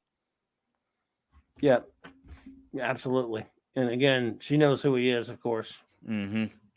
But then that two can play at that game. Yep. Then you have this scene here where he just comes to this decision in his head. Ben Yorick just finds himself, says the word Matt Murdock. Yep. Finally. Now you have a scene at Melvin Potter's properties where costumes, of course, Melvin Potter, formerly the Daredevil villain Gladiator. Yep. Who now makes costumes and stuff. And that was in the Netflix show too. He was on the Netflix show. I hated what they did to him in the third season. He was great the first 2 seasons. And then what they did with him in the third season was really, that pissed me off. I didn't like that. There are a lot of things that got it wrong in the third season. But anyway, they're threatening him. They're telling him to make the costume. And this scene right here at the end where he's back to being Matt. She said, and he says, Maggie, are you my mother? I said, of course not, child. Yes, a heartbeat can tell you a lot. Hers just jumped. She's lying. I A lot more subtle. That. Oh, what a great cover. And this is obviously where I guess you could say they took some loose influence for season 3 because they have Matt Murdock fighting a guy in a Daredevil suit. Obviously, they did for the black suit versus the Daredevil suit. But the problem is on the show he wore it way too long. I was so pissed off. Like, get him out of the goddamn suit already. Get him out. This whole framing and Daredevil crap made me want to. Sorry, I was really mad though. No, I can understand why. Like, they should. And it was Bullseye. The red so, suit. Yeah, they should put him in the red Bullseye shouldn't suit. even been in there. Yeah, but I hear it. Yeah. Anyway, great cover. Mm-hmm. And so this is things really start kicking into gear right here when you've got Daredevil. Matt's starting to get himself back into shape. Daredevil's, the Kingpin now. He's the one feeling the heat because there was never any corpse. Yep. And so he's still out there. This was supposed to be the best laid plan, and now he's got people coming down on him, and he's just like, oh god damn it. And then Matt here, he does some whale into his bag, almost Captain America style. Oh, look at that. There's that. This is one of the great cover, one of the great splash pages right here. He's getting back into being Daredevil again. See the TV show, and I understand it's happening, and it's not like a comic book, and so it can be more emotionally, evocative and that kind of stuff. But it really, after a while, it went so long. I'm like, okay, God, we get it. He's going through a lot of crap. You're taking too long with the redemption arc. You're taking too long for us to get back to him being the Matt Murdock, the Daredevil that we want to see. The pathetic one, the one who's beaten, downtrodden, defeated. You got to have a little about that. You do have to have it. That's fine. But they went on way, way, way too long on the freaking TV show. This one, it was just right. But at this time, to let you know, the little anecdote, Frank Miller said in an interview later that, because this was, as you know, it was a periodical comic book. He said that Marvel, the editors were getting worried. They were worried that he wasn't going to put it back in the costume. Really? They were terrible. They said, we got, he's not wearing his costume. Yeah, it had been a long time up until this point.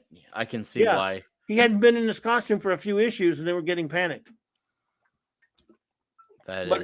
So he goes ahead and puts another dude in it for temporarily, at least on that cover. Again, he only had a couple covers without him wearing a costume, remember? Mm-hmm. And that's part of the reason for that cover.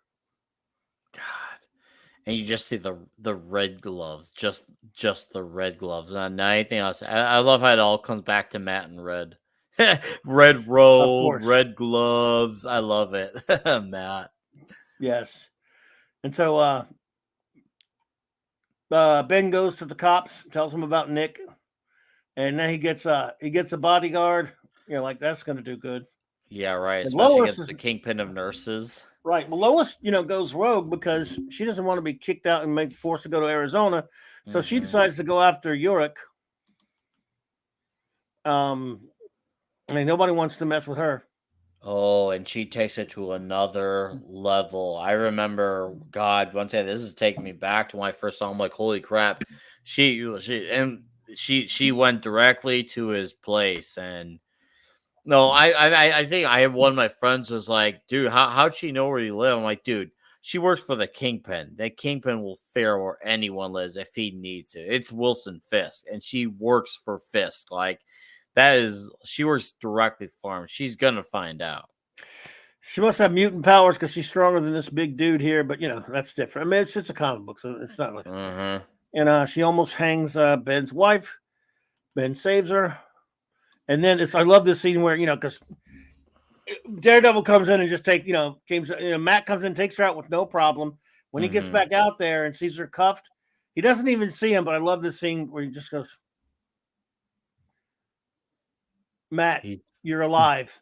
He thinks in, Matt, you're alive. He knows Daredevil was there. He knows Matt was there. And this is when things get there. You're going, oh yeah, he's back, baby.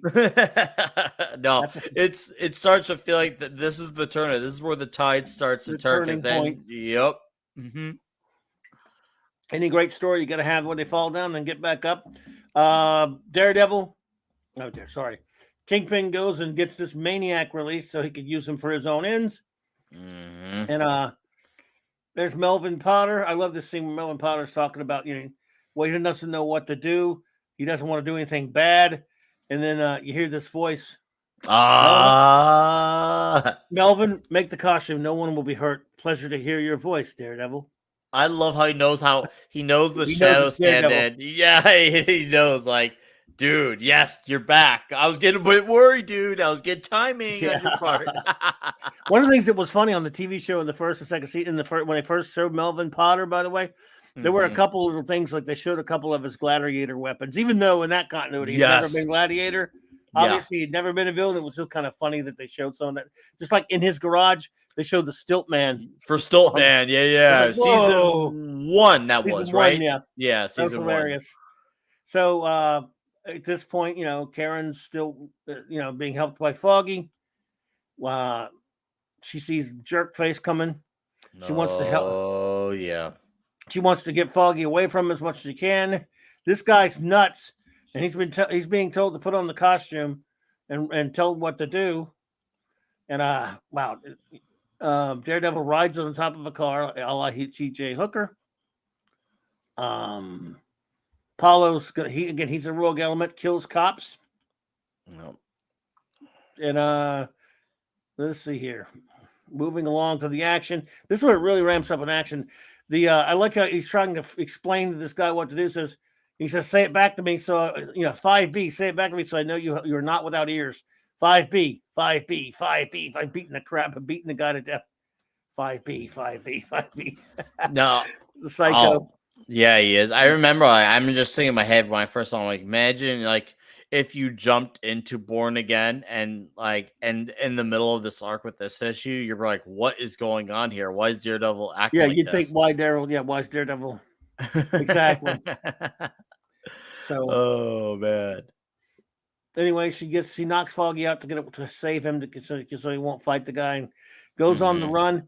And then Daredevil, again, I love this. I've always loved this scene where, he's trying to get in the door, the psycho, and just Daredevil punches him through the door and kicks him through the.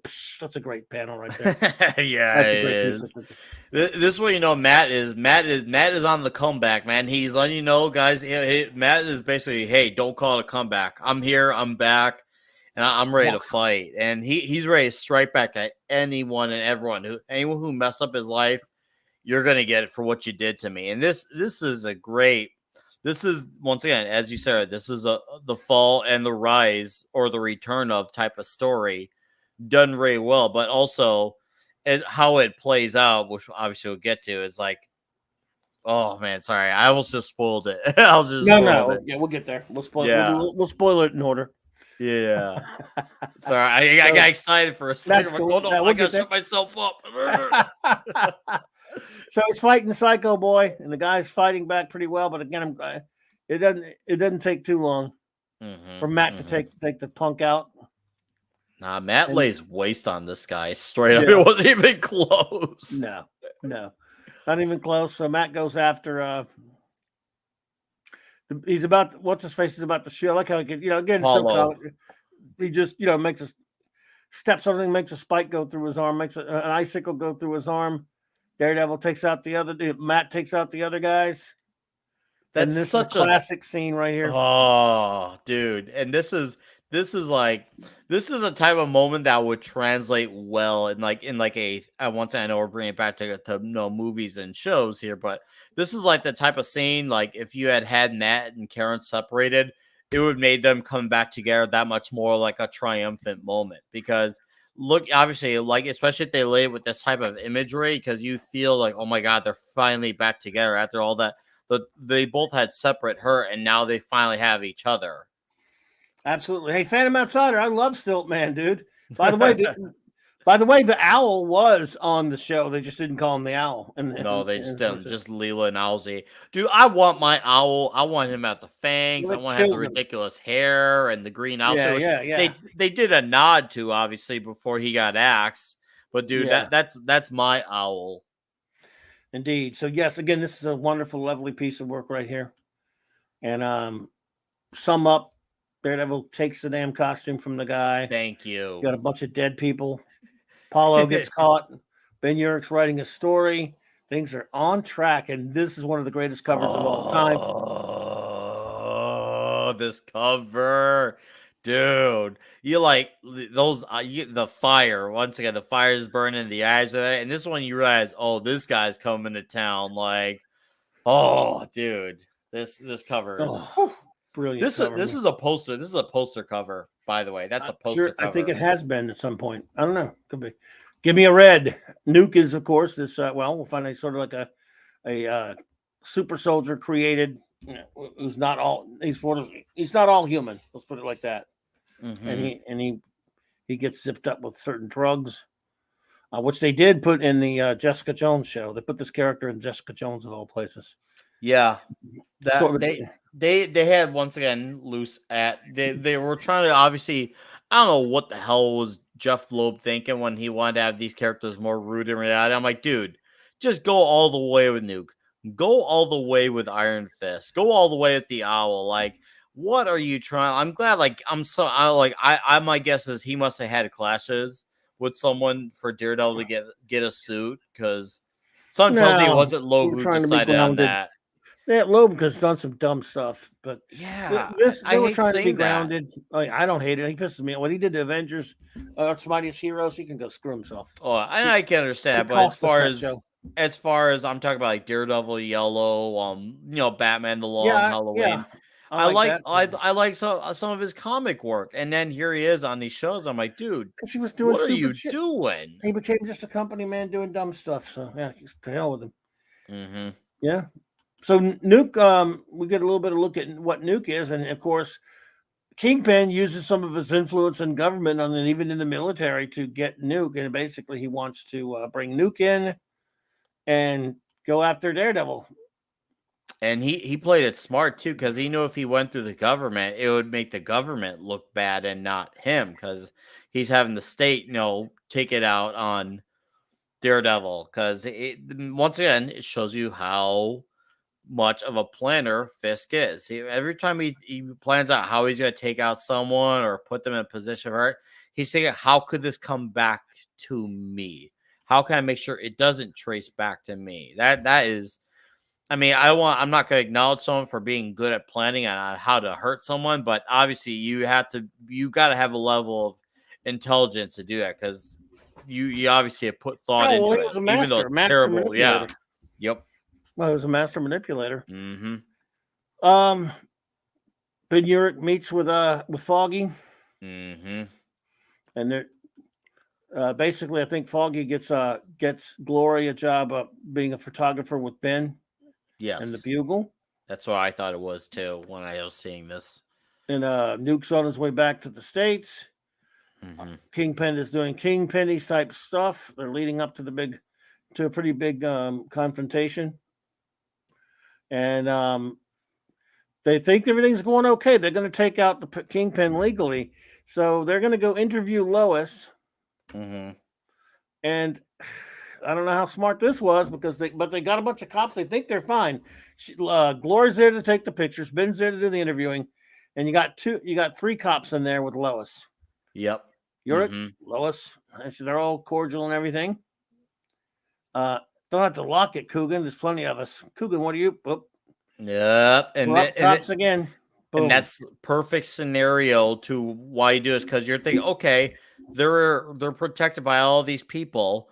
What could go wrong? Everything. And boy, and that's what you learn. Just because they are surrounded by authoritative people doesn't mean that they don't have a man on the inside. And as you see that happen, wasting no time, this cop he knows what he needs to do, and you see everything just go right back out. Because this one, you realize Kingpin's like, okay, they'll get into us. We got to make sure that doesn't happen. So this is where he's starting to fight tooth and nail to make sure Matt doesn't strike back. Yeah.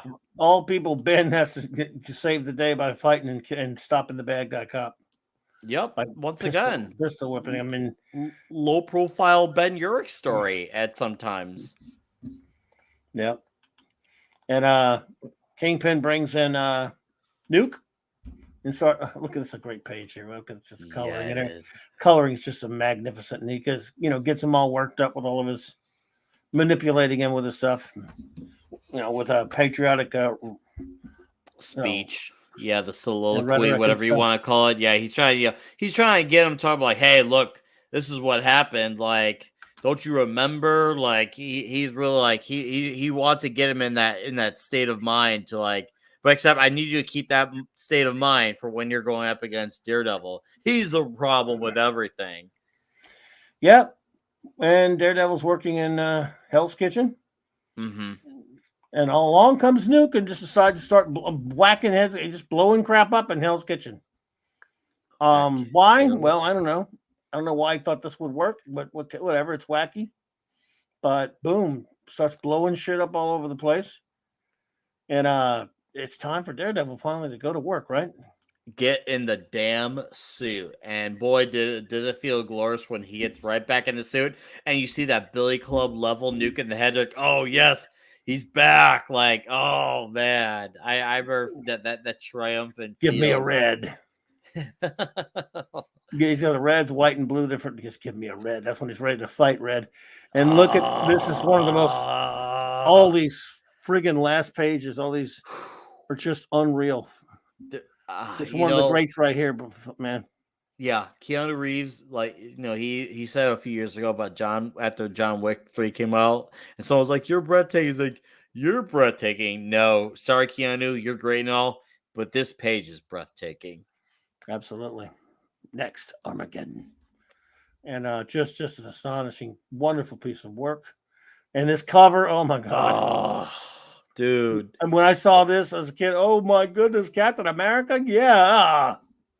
Yep. And this is where you start to see some of a little bit you get a sliver of the larger Marvel universe at play, not just with Captain America, but for obviously other people who get involved, even if it's for a vague panel or two. Yep. And but here's interesting to me is that, I guess it's because Cap was in it. This issue respectfully dedicated to Jack Kirby. At the time, Marvel would have been anything less than respectful of Jack Kirby, though Frank Miller had. Well, Frank Miller was very helpful to Jack Kirby, so it's probably him that got that put in there. I want to say because I did not know that. Well, he's got Cap in there, so yeah. That's true. I mean, I that makes sense. I just didn't know if Frank thought that highly of. Frank Miller, yes. That. Oh God, yeah. He really helped out Kirby a lot. I mean, he was very much on the Kirby side, as all the good guys were. I always love this page right here, this top pan right here with the flip Daredevil flip. Oh, the acrobatics again at play. I love that stuff with Daredevil. They didn't do near enough of that on the TV series. He did all the cool fighting stuff, but he didn't do any of the acrobatics. the Billy which I'd like Club, to have the seen. Yeah, jumps from the gargoyles up top. Yeah, we get, and we actually got more of that in the Ben Affleck movie. Obviously, which wasn't a great movie, but we at least got to see those aspects of who that is essential to who Daredevil is. That have those moments. We even got those in that movie of all the things. indeed. So it's time to rock, and these two guys are going at it. Of course, Rambo, plastic Rambo's going after Daredevil, and Daredevil just showing just what a badass he is here because he can, this is a guy that doesn't have superpowers. Daredevil, he's just a super athlete and a super ninja. Mm-hmm. Retroactively, of course. Yeah, no, and with doing this fight too, because when you look at once again, you look at this at face value, you're thinking, how is Daredevil going to have a chance? But you see, once again, it takes really good creative thought out writing to how do you make a human beat a guy of this stature and make it believable, make it make sense, and make it seem logical. And it did when you actually read this, and you can buy it. You're like, okay, now I can see how Daredevil could take on Nuke. Obviously, it's not a pretty fight for DD, but you could see him come out at the end and see how it actually works. Because doing these fights is always not every writer can make it convincing. Not every writer can. No, but and the art just sells it so beautifully. It's just a great job. Oh, what a page, man! That really looks amazing. Him falling off of the roof there. That's just such great work. That last panel there with Daredevil jumping down. Yeah, dude, the black shadow DD. I love the yellow all across these pages too. The yellow is just it's a sight to behold. Colors are just gorgeous in this comic. Again, another great action page right here. Just amazing stuff, dude. And here we go. This one right here. Boom, dude. The chopper goes down. Forgive me. I love this dialogue here. Love it. Daredevil used the gun to take the damn thing down. Yeah, and he's had his moments where he gets a hold of those, and he's obviously not. He's not as, I wouldn't say he's as anti of them like the way Batman is, but when he needs to use it to a certain extent, obviously he has, and this is one of those rare moments. He even says no more. He says, "Forgive me." Now, everyone, the next page is one of my all-time favorite comic book pages ever that contains some of my most. So I'm about to geek out on you like I rarely do. This next page means so much to me I can't even put into words. I love it so much. It's so fantastic. It's one of my. It's just okay. So here, what happens, of course, is the Avengers show up. There's been Yorick, and he's narrating basically, and he says, out of nowhere they appear. There's been one shot. Medic over here, man. Put those fires out. We don't want a gas main going up. And Ben Yorick says a soldier with a voice that could command a god. Next shot is a god, in fact, Thor, and does. Let that sink in again, folks. This is why Captain America is so great.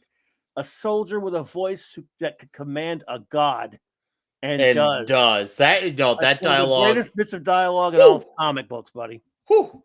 I feel the impact and then they show the shadowing of Thor with that image. I like that they stuck with the shadowing too for Thor. I really felt the impact of that scene that much more. What they just showed the shadow, like, oh my god, hey, that's the mighty Thor, and in Hell's Kitchen, a soldier with a voice that could command a god, and does. I love it. And suddenly it's raining so hard it hurts.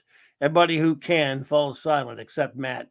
Then Matt says the Kingpin, he sent you, didn't he? But he's, give me a white. And then Iron Man's there with his weird white armor at the time. Daredevil, that man is ours on federal authority. Stand back. Yeah. And you have 5 seconds. There's a soft hum of computer circuitry, but anyway, I can't see it that well on my computer. But thank you so much, Eric K. Go for it, Eric K. Thank you so much for that $2 super chat. That thank goodness for Stan the Manly. Well, indeed, we're all thankful for that. Go ahead. Okay, so it says there's a soft hum as computer circuitry generates enough power to level a building and molds it. I'm waiting. Yes. Not being stupid, Matt backs away. Give me a white. And there's Cap's not happy. No, he this is not what he wants to see. He sees what happens when the formulas go wrong and people take advantage of it. When the wrong people get involved in a situation, they want to duplicate what happened with him, but for the worst. Yep. And now we get to see a sauna full of wrinkly old men with it's bad when the Kingpin is probably the most brilliant looking dude in the establishment, but they're all basically in there, and this guy never ceases to amuse me in fiction, whatever it is, when you have like an incredibly scary, dangerous character and somebody's mouthing off to him. It's never going to go well, ever. Nope. And this guy's basically launching at Kingpin, talking to him like shit, saying something about ever since you've gone crazy, been getting crazy ever since your wife died, basically. And oops, so right there when he realized, we all understand each other now, don't we, gentlemen? Yeah. How about don't shoot your mouth off to the Kingpin right there, sitting naked with a towel on? Right, you're in a burning hot room, and you're at a point where people are the tension is starting to rising because now it's starting to fire back at you, and the last thing you should be doing off is argue with the guy who you were working with, and now you drag his wife into it, bro. Right, not a smart move. Just saying. Yeah, not a good move there, dude. So anyway, here we are back at the church with all these injured people and stuff like that. Gloria's injured. Karen's injured. Everyone's hurt, dude. It's like a city on fire type of situation. Yeah, it's just a small portion of the neighborhood. I love how Matt senses who's up there on the roof to see him. Oh my god, right? I love the dialogue that leads up to it too. Like he just knows. He tracked me by last Daredevil, I mean you no harm. What do you want? Now we don't know why he knew he was Daredevil, but this man last night, who is he? You didn't ask. So your employers, I mean. Oh, he says, you didn't ask. Your employers, I mean? They aren't my employers. They said he's a terrorist. No ordinary terrorist. But anyway, basically, tells him some of the stuff about his skin that contains certain plastics and all this other kind of stuff. Mm-hmm. So what's it? Daredevil says, what's it to you? He says, he wears the flag, and Daredevil jumps off. I hadn't noticed. I still laugh at that. I hadn't noticed. Yep. Oh, Matt, you had to go for the blind pun dialogue, of course. Love it. Yep. And Captain America goes to see this general, and he's all kissing Cap's ass. And he basically is talking about being loyal and playing the game. He says, I'm loyal to nothing, General, except the dream. Oh, I love that. Love that. See, that is Captain America right there. Right there, dude. I'm loyal to nothing, General, except the dream. That's Captain America, not what they're coming out with nowadays where he's questioning the dream. Fuck that. Fuck that. So then again, we got Cap's basically decides he wants to go find out what's going on, so he goes out on his own here. The general wants, he's still talking to Nuke. Look at this page right here. Look how beautiful it is. Look how again some of these pages, the way they're laid out, the layout of the design, it's phenomenal to me. It really is. I mean, maybe it's a nothing page in the sense that it's a lot of dialogue. Or it's not a lot of dialogue. It's a lot of captioning, a lot of story, a lot of prose, but it's just laid out so well. Well, I agree. It is laid out so well. And somehow, I feel like I know it's funny. At times, I actually forget it's a lot of dialogue because it is. Now that I actually take a step back and look at it, but sometimes a page can look like it's overwhelming in dialogue. For some reason, this doesn't look like it's overwhelming in dialogue. I don't know what it is. So, sadly, I only noticed it until you mentioned it. Good night, Chris Persia. Thanks for being here, brother. I apprite you, man. Take care, Chris. Miller didn't do that when he would draw his own comics. It's weird how, he did it for this book. I remember remarking at the time, Miller was never really that verbose on the comics that he wrote and drew, but he was on this one, and it works. So because you need it. But when he'll let the art tell the story when need be. Oh, of course. And anyway, you've got basically Nuke getting away. Cap hears he gets away. Daredevil going after them, and again, it's kind of a almost anticlimactic in a sense. Nuke's trying to get away. Cap's trying to help him. They have a fight. Daredevil shows up to help him fight, and eventually, basically, he lets Daredevil. God, some of this art's just amazing. Mm-hmm. I love how Captain America's suit looks. I love this page right. Yeah, Captain America's suit's fantastic. Oh man, that suit looks gorgeous. I love this page right here where they're getting shot at, and they're from the helicopter. Yeah. Helicopter. And then the scene at the bottom there where Cap stops all those soldiers like a bunch of bowling pins. But with Sir, the we shield. can't let you. I respect that, Lieutenant. See, you know what I like is, and this is something that I've noticed writers do over the years, whether it's like, I like when a main writer of a book is doing a main character and they get the voice down, and that's great. But sometimes when they bring in a guest character for an arc, sometimes you know something's off, like they didn't do as much research on that character. I read that dialogue, and I'm like, that's Captain America. And obviously Miller wasn't writing Captain America at that time. We would have all known about that. But he still did enough research to know this is Captain America's voice. Because I've seen times where a writer who will even be talented, the minute they bring in a supporting character, or like a famous hero or famous villain as a supporting character for a one-off issue, and they don't capture that voice of well, so it's almost like they just want to use that character just to say they use that character. It's like, hey, that's great on paper and all, but I still want to be able to hear Captain America speak like Captain America. Yep, absolutely, ishness. So again, beautiful page right here. Oh, hold up. Was it the page after? There's that little panel from atop the bugle. Yep. Oh yeah. Oh, look at that! Stay on top of the bugle, dude. Oh, I love that. Once again, I love the way he does the shadowy, posing. Like I call him the Batman gargoyle positions, but my God, he does them so well. He really does. Yeah, he wouldn't knock that dude out. That was basically about to snipe or whatever. Mm-hmm. And then the last brutal panel right here at the Daily Bugle, where Daredevil brings Nuke and exposes the story. Yeah, exposes the Kingpin. And then it's all downhill for Kingy boy. Kingpin's not happy camper anymore. It blew up in his face, and now he's the one being destroyed. Yeah, it all came. It's that whole thing about what goes around comes around. He went out and tried to attempt to destroy Matt Murdock's life, and now Matt returned the favor in every aspect. Because now, Kingpin's not in jail, but all the legitimacy he had, all the connections, he was hurt for a long period of time, and that was because of Matt Murdock. And now he's a public figure being seen in a bad light, and that alone at least put a dent on his public image. And that is all that he needed, because that way, once again, if Kingpin was going to let Daredevil live through some misery, Matt was going to let him live through some misery as well, rather than just kill him, as he was saying when he was out of control earlier on. He wants Wilson to live in his shoes, but from the reverse angle.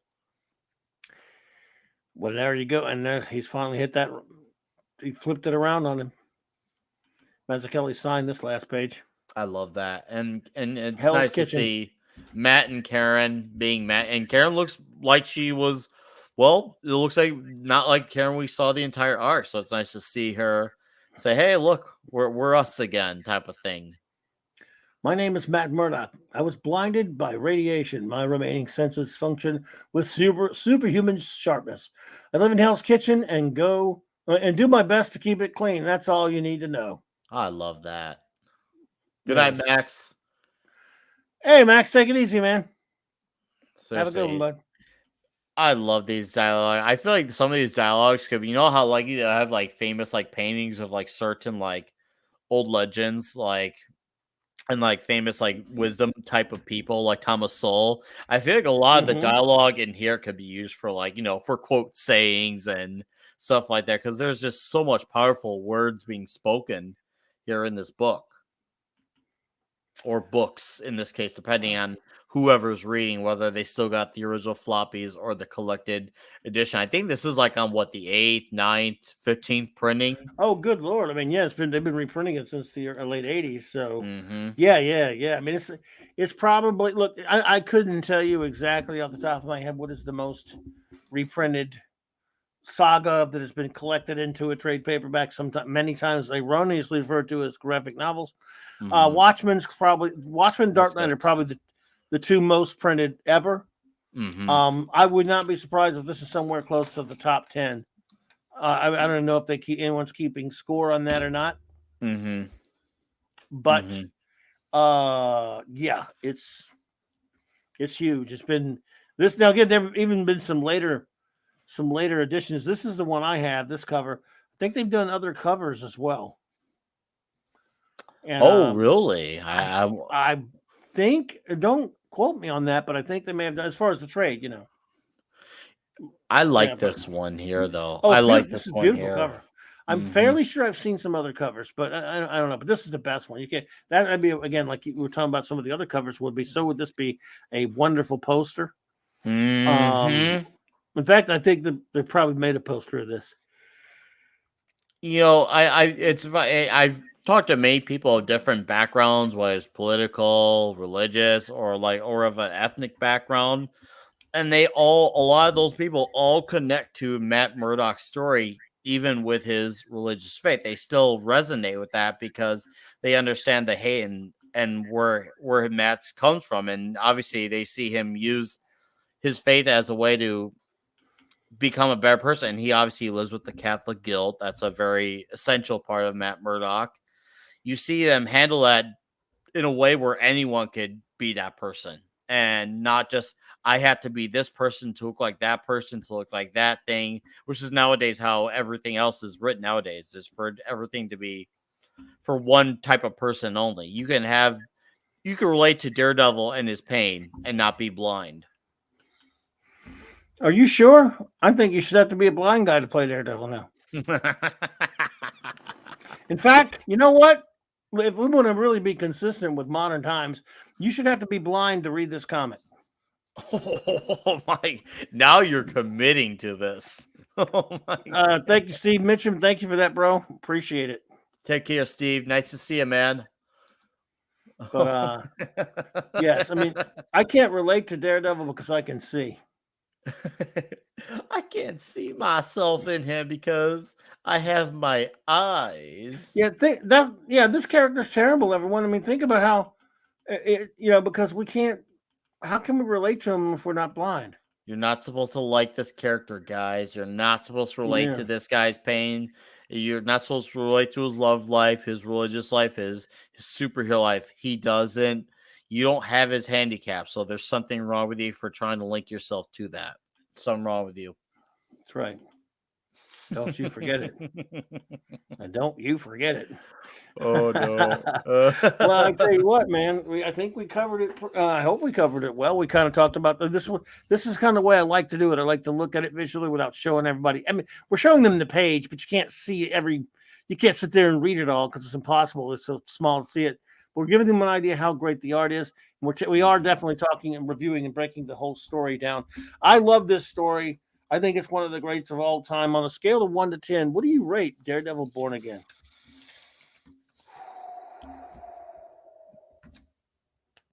10.1. There you go. I'm cheating with that score. I'll say I'm conceding that, but 10.1. I'm cheating. I'm going above the scale. Me too. I'll say I don't even know if it might be. I might love it even more than that. So I'll definitely put a 10 point. I'll just say a 10 plus. How about that? 10 plus. All right, 10 plus is a 10 plus. What I like about this story is obviously, one, if you're someone who's read the Frank Miller Daredevil, you can you benefit from this story the most. If you're just a general Daredevil fan, you benefit. But if you're someone who's just looking into drop into a story like, hey, no, it's a Daredevil story I can read and not have like, previous attachments. You can do that with Born Again. It has that accessibility. You can still, because they go over kind of quickly, his origin story, where some of these people come from. So you get to know them fairly quickly. It's almost like when they're telling the story, they're almost recapping simultaneously at the same time. And that is what we should have as far as accessibility goes. You can tell people bits who don't know. Like, obviously, you're like, oh, hey, yeah, we all know this stuff with Matt Murdock. But for that person who's diving into the story for the first time, that benefits them. And that's how you get them to stick around. That is how you win new readers, by having that. Yeah. That aspect is huge. And every time I've heard writers, oh, it's a good, you can jump in, it's new reader friendly. It's just like, you'll read something, even something I'll like. And I'm like, I don't know if it's new reader friendly. I enjoyed it, but that's very debatable as far as the word new reader friendly. Those, at what we see with Born Again, it's that. And obviously the art still holds up. And seeing a story of heroism triumph when you see it come full circle to Matt gets pounced on, only for it to turn around, for it to blow up at fist to get the other end of the stick. That is that, and it flows very well too. Like, there's no parts where I'm like, oh man, it feels like they chopped up something here, or this could have been a little longer. It feels, this story flows very, very well. It could have been. In fact, well, by the way, anyone who has if you want to give us your ranking or what you thought, you can. Yeah. But see, back then I didn't. It was a regular ongoing. It was the regular Daredevil title. So Yes. I was just like, oh, wait a minute, did I do the next one? Oh man, that was the end. Yeah, I dumped the book right after that, which I would say a lot of people probably did. But yes, Alex James, I love this. I love Batman Year One, even though Miller did some screwy things with it. But the art in it is fantastic. Why can't we get an animated movie that adapts Daredevil Born Again that looks just like it, the same way they did Batman Year One? If you remember that, so. Oh, I do. Oh my god, I would kill for an animated Daredevil. Like, well, I want this adapted and adapted perfectly. Adapt all of it and make it look just like the comic, the same way they did Batman Year One. Give us Nuke with the American flag on his head. Yeah, you saw Give the us Batman Year super One, right? wide, super wide Kingpin. Like, yeah, I would love that, dude. Animation, they don't have to worry about the budget. They can go nuts with the explosions. They don't got to worry about people getting hurt. They don't got to worry about stunt doubles. And you can even have Charlie Cox just voice it. You can have Vincent D'Onofrio voice his character too, right there. The casting is done for them, and they don't have to worry about doing all the physical stuff. Like, it would be like, it really would be that much. I guess maybe easier is not the most appropriate word, but it would be convenient in many aspects for them. And also, I mean, not to make it sound cheap, but it also would save them a ton of money. Yeah. And again, by the way, if any of you have not, anyone who may hear this stream later, if you're hearing it on a repeat or whatever, and you haven't read this comic, I still think you should check it out. But if you get into that, look, there are trades that compile, much like this one, that Miller's run on it from a few years earlier, which he did the art and the writing on for a great chunk of, which are also quite memorable. This is my favorite of his stories, but he did a lot of great stuff. All that stuff with Elektra, which he created, and all kind of great. There was a lot of great stuff. Miller's run on Daredevil before this, which lasted for a couple of years, was phenomenal. When he left this one after this, I didn't, we didn't know that he was just going to be. They could have done this as a miniseries, but it was in the regular title. I guess they knew, but they didn't tell you this is just going to be a few issues, as far as I remember. And I was running a comic shop at that point. I just, I don't know. As far as I remember, they didn't really tell you much about that sort of thing. So, as far as we just kind of said, "Oh, wait a minute, it's over." That's over. That's it, and because it was obviously they had some. As far as I guess you could say, the next long-term writer after this was Ann Nocenti. Like, you had some one-offs where otherwise were filling in, but obviously Ann Nocenti, because she had done, God, I think she started at 236, and then she did most issues from then until like 291 or 2. Take care, Alex. Thanks, Alex. Yeah, she did it for quite a while. and she I know created that much, Typhoid Mary. So I remember I did like Typhoid Mary. I thought that was a cool character. So obviously her run doesn't beat Frank's, but I do like her run. I think it's a respectable follow up, but obviously I think if she had not been the follow up to Frank, I feel like she probably would have had more talks and I guess you could say acclaim. But because she's following up Frank, it won't be looked at that in the regard. They're going to see it as you were the follow up to Frank Miller. No matter how good your run is, you're the follow up to this. Yeah, no. Yeah, again, and that's kind of been the problem with the character ever since then. Miller, I know there've been some other runs. I'll tell you, in the late '90s, a run, and it's going to be a joke. People are going to make a Star Wars show. Carl Kessel, the Kessel run that he did with Carrie Nord for a few issues. Maybe I don't even know how long it was. It wasn't long, 4, 5, 6 issues, whatever. I really enjoyed that. I don't know if you've ever seen that one. And what was interesting about that one, it was kind of it was almost, I'm not saying anti-Miller, but it was more of he made Daredevil a little bit more back to the happy-go-lucky, fun-loving Daredevil that he was before Miller. Are you talking about Mark Waid? No, before no, that was in the 2000s. I'm talking about in the mid to late 90s. Carl Kessel did it. Okay. With a run where Carrie Nord did the art, and I wonder if I could find that.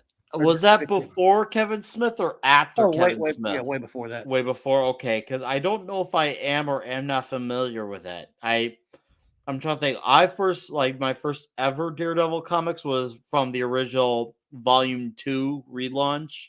And that was when obviously the Kevin Smith stuff came out, which actually I dug and I still enjoy it to this day. And you had the Brubaker run, which I still enjoy to this day. And my last modern Marvel book that I was highly enjoying before I dropped off of it was actually Daredevil. And Chip Zdarsky was the one guy writing it, and his was really powerful as well. And then I started losing interest after a certain change happened. Like, even though it was kind of written out to be temporarily, I just was like, maybe it's my time to jump up before it starts to go downhill. And it seems like I jumped off at a good point. Okay, let's see what this is. You got. So you said Carl Kessel and Carrie Nord. Okay. Yeah. Okay. I do not recognize these issues. 96 looks like. Okay, so around 2-3 years before Smith got on board. Yeah, I like Carrie Nord on the book though. No, I like what I'm seeing here. I like the look of this. Yeah, I don't know if how long it went. I have to check now. Wasn't that long though. I don't think it was. So there's one of them, I think. If you can see some of the stuff here, remember the Pyro issue. I don't know if they ever did another Pyro. Wow. I really like the Spider-Man issue. This was a pretty funny issue, the Spider-Man one. Let's see.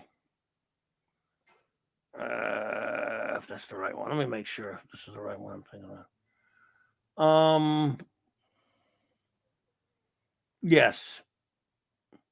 Yeah, we're ballpark around Joe Kelly. Yeah, but he didn't do this issue.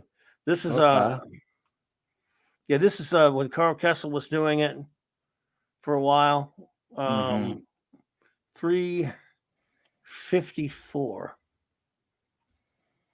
Was that the last issue? Okay, I was gonna say. I mean, was it 360 something that went of the original first volume? I think it's 363. I could be wrong. I don't know, but it was a pretty good run. Let's see, 356. So maybe I'm not looking at the chat. So I'm see if anyone chat's mentioned it. Yeah, I'm actually. No. I'm looking myself as well because I want to know. Anyway, it's around 350. Oh man, why can't I remember the issue? Oh, well, you know what? I'm crap. There's an opening, dude. There's an opening page from one right there. Justice must be blind if Kessel and Nord's run isn't collected. said this one thing here. Yeah, I mean, it should be done. Okay, I'm Let me looking. see. I've got Just to tell you the issue numbers. Let's see. 380. Let's see. That's the Daredevil run. 353 through 364. Okay, so like 11 issues. Was it that many? Wow. Or 12. 353 through 64. Yeah, it's 11 issues. Let's see.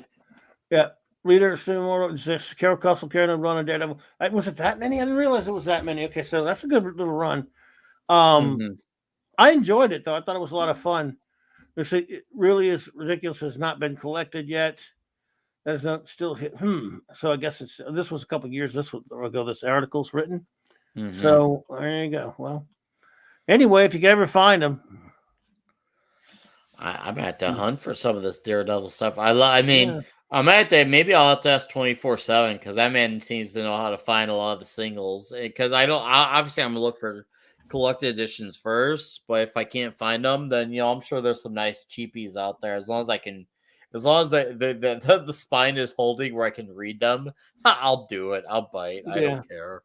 That's enough to collect, though. You can do a collection on that. So, yeah, man, it was a fun comic. Yeah, 355 Pyro. I don't know if I have every one of them, and I probably do. But like I said, I remember a buddy of mine recommended it to me when it came out, and it's not so. It's not so at the time. All Daredevil was, he'd been going through all these different runs, and one of them, for example, was where he was, he had that really stupid armory costume. Oh yeah, the silverish armor. Oh yeah, dude, blue and silver or whatever. I hated that thing. Yeah, well, I hated it. Anyway, so there's like I say, something to look at, but that was a good run. But anyway, we just got off a little bit on the Daredevil tangent there, folks. I want to thank you all for being here with us tonight. Let me say, let me do some goodbyes. See here, and I'm sorry, everyone, a bit of an issue. Okay, everyone. Thank you so much. I'm trying to remember everyone who was here with us tonight.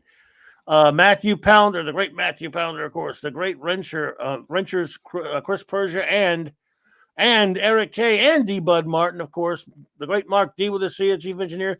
Big shout out and thank you to Mark D with a C for making the show possible. Appreciate it, buddy. Thank you. Alex James. Let's see. It was here. Matthew Pounder. I think I said Matthew, but I'll say it again. Hungry Boy. Phantom Outsider. Steve Mitchum. The lovely Sherry. Mr. Grant Gregory, I think, was here earlier. Mr. Grant Gregory, thank you for your contribution. Thank you. Who was we had another lady pop in, didn't we? T and Maria. Oh yeah, Maria and Kelly. Maria Kelly. Dave Serta as well. Hungry Boy. Yep. Max Redstone. Oh, didn't MVP pop in for a second? Yes, MVP did. Yes, he did. Oh man, MVP, honored to have you pop in, sir. It was great to see you all. Just extraordinary. Let's see now. Show notes, everybody. Tomorrow night, Clobby's Clubhouse is open with, of course, our wonderful first officer, R.M. Raquel Briggs, and the great chief engineer, Mark D. with AC. And that will be same Clobby time, same Clobby channel, 9 p.m. Central Standard Time. Then our big special The Batman review. Mark D, again, I put your name on there, but if you can't make it, find it. I just want to put you there just in case. The great J-Man was here also earlier. J-Man will be joining me for that. That is a special time, Friday night, 6 p.m. Central Standard Time. So 7 for J-Man, I guess. And we'll be reviewing. It'll be short, it won't be too long of a show. But it won't be short either. I'm saying we're not going to do like zillions of hours because I know Nicholas is doing a show that night as he always does. I'll get him to tell me about that in a second. But first, and then Saturday night Star Trek The Big season 5 finale. And I apologize, Nick, because if I hadn't started doing my show notes, I would have forgot both of us. So doing mine reminded me to help to get you to do yours, sir. So please tell us what you got going on. Well, this Friday night is the start of a month-long thing we're going to be doing. We've never done anything like this on the Comic Shop Talk. For for the next month, we're going to be doing, for this first week is the exception, but on average, 4 issues of the original Amazing Spider-Man Stan Lee Steve Ditko run. Nice. This first week we'll be doing Amazing Fantasy 15 along with ASM 1 through 4. We'll be talking about it, and we're just gonna have fun talking about each individual issue, which is great because these 20 issues was a lot of introducing of a lot of classic villains. Yeah. And you see Peter Parker as absolute nerdiest, like nerdiest. So the stories have aged beautifully, and it's gonna be fun to do something like this because obviously you and Raquel do this whole Star Trek thing. So this is the closest I've gone to attaching myself to something of this magnitude. And I think that's great, man. That's great, man. Maybe we'll do that, and I'm sure it's gonna be fun. It's gonna be a blast. And then maybe down the line we'll do another series where we'll do 21 through 4. We're gonna test this out, see how it goes first, and if it goes good, we'll definitely entertain more in the future. But I can't wait. It's gonna be a fun show. Klobby's always usually on there. Mark D he sometimes shows up. MVP as well. Pablo Quichapaldi, also from Midnight's Edge Espanol. So yeah, that's what's come up there. And of course, Toxic Tuesday, we'll be talking Animal House. And my next food review, hold on a second. Oh, what you got there? Oh, this is going to be great. So sometimes the items find me per se. And these 2 items find me. Have you ever heard of the infamous story when someone's like, well, I didn't find my dog. My dog found me. Well, good night, Mark D. These items right here found me. Good night, Mark. This is item number 1. What in the hell is that, boy?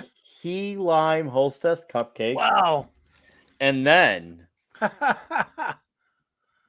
Eggo. Eggo Pop-Tarts. Yeah, they're supposed to be maple flavor. So I'm a maple fan, so hopefully that will make these work. Yeah, so this will be a review. I'm gonna shoot it tomorrow. Same video, both of those. Yeah, I'm gonna do one video. I can't wait to see that. I could easily do 2 separate videos, but I just want to make it 2 in 1. So keep it loyal. I don't need to worry about clicks. I just want to do those for those who want to watch, and of course, I'll be reviewing the new Midnight album as well, but done with the Macho Man voice. Ooh yeah.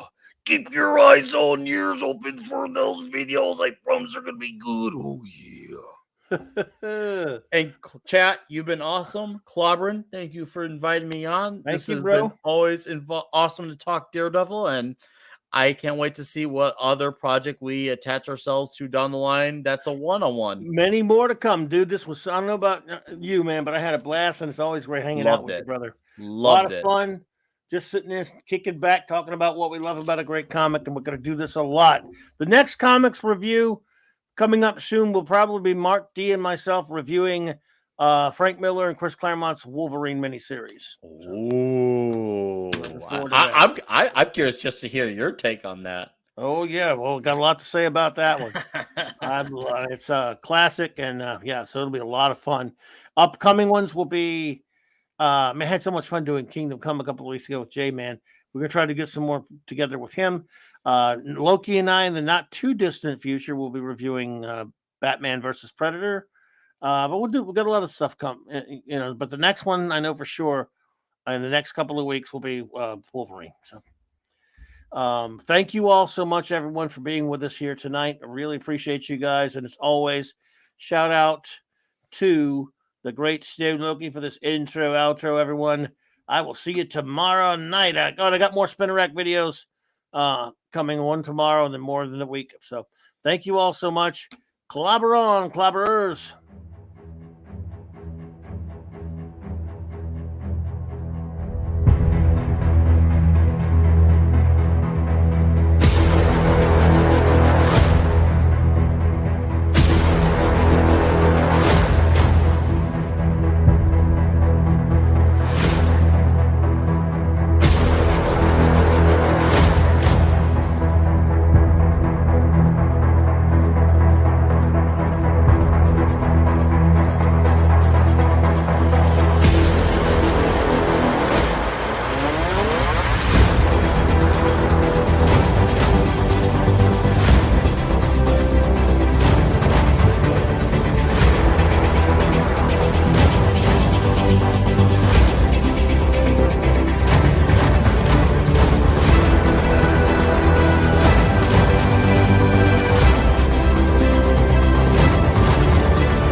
Good night, everyone.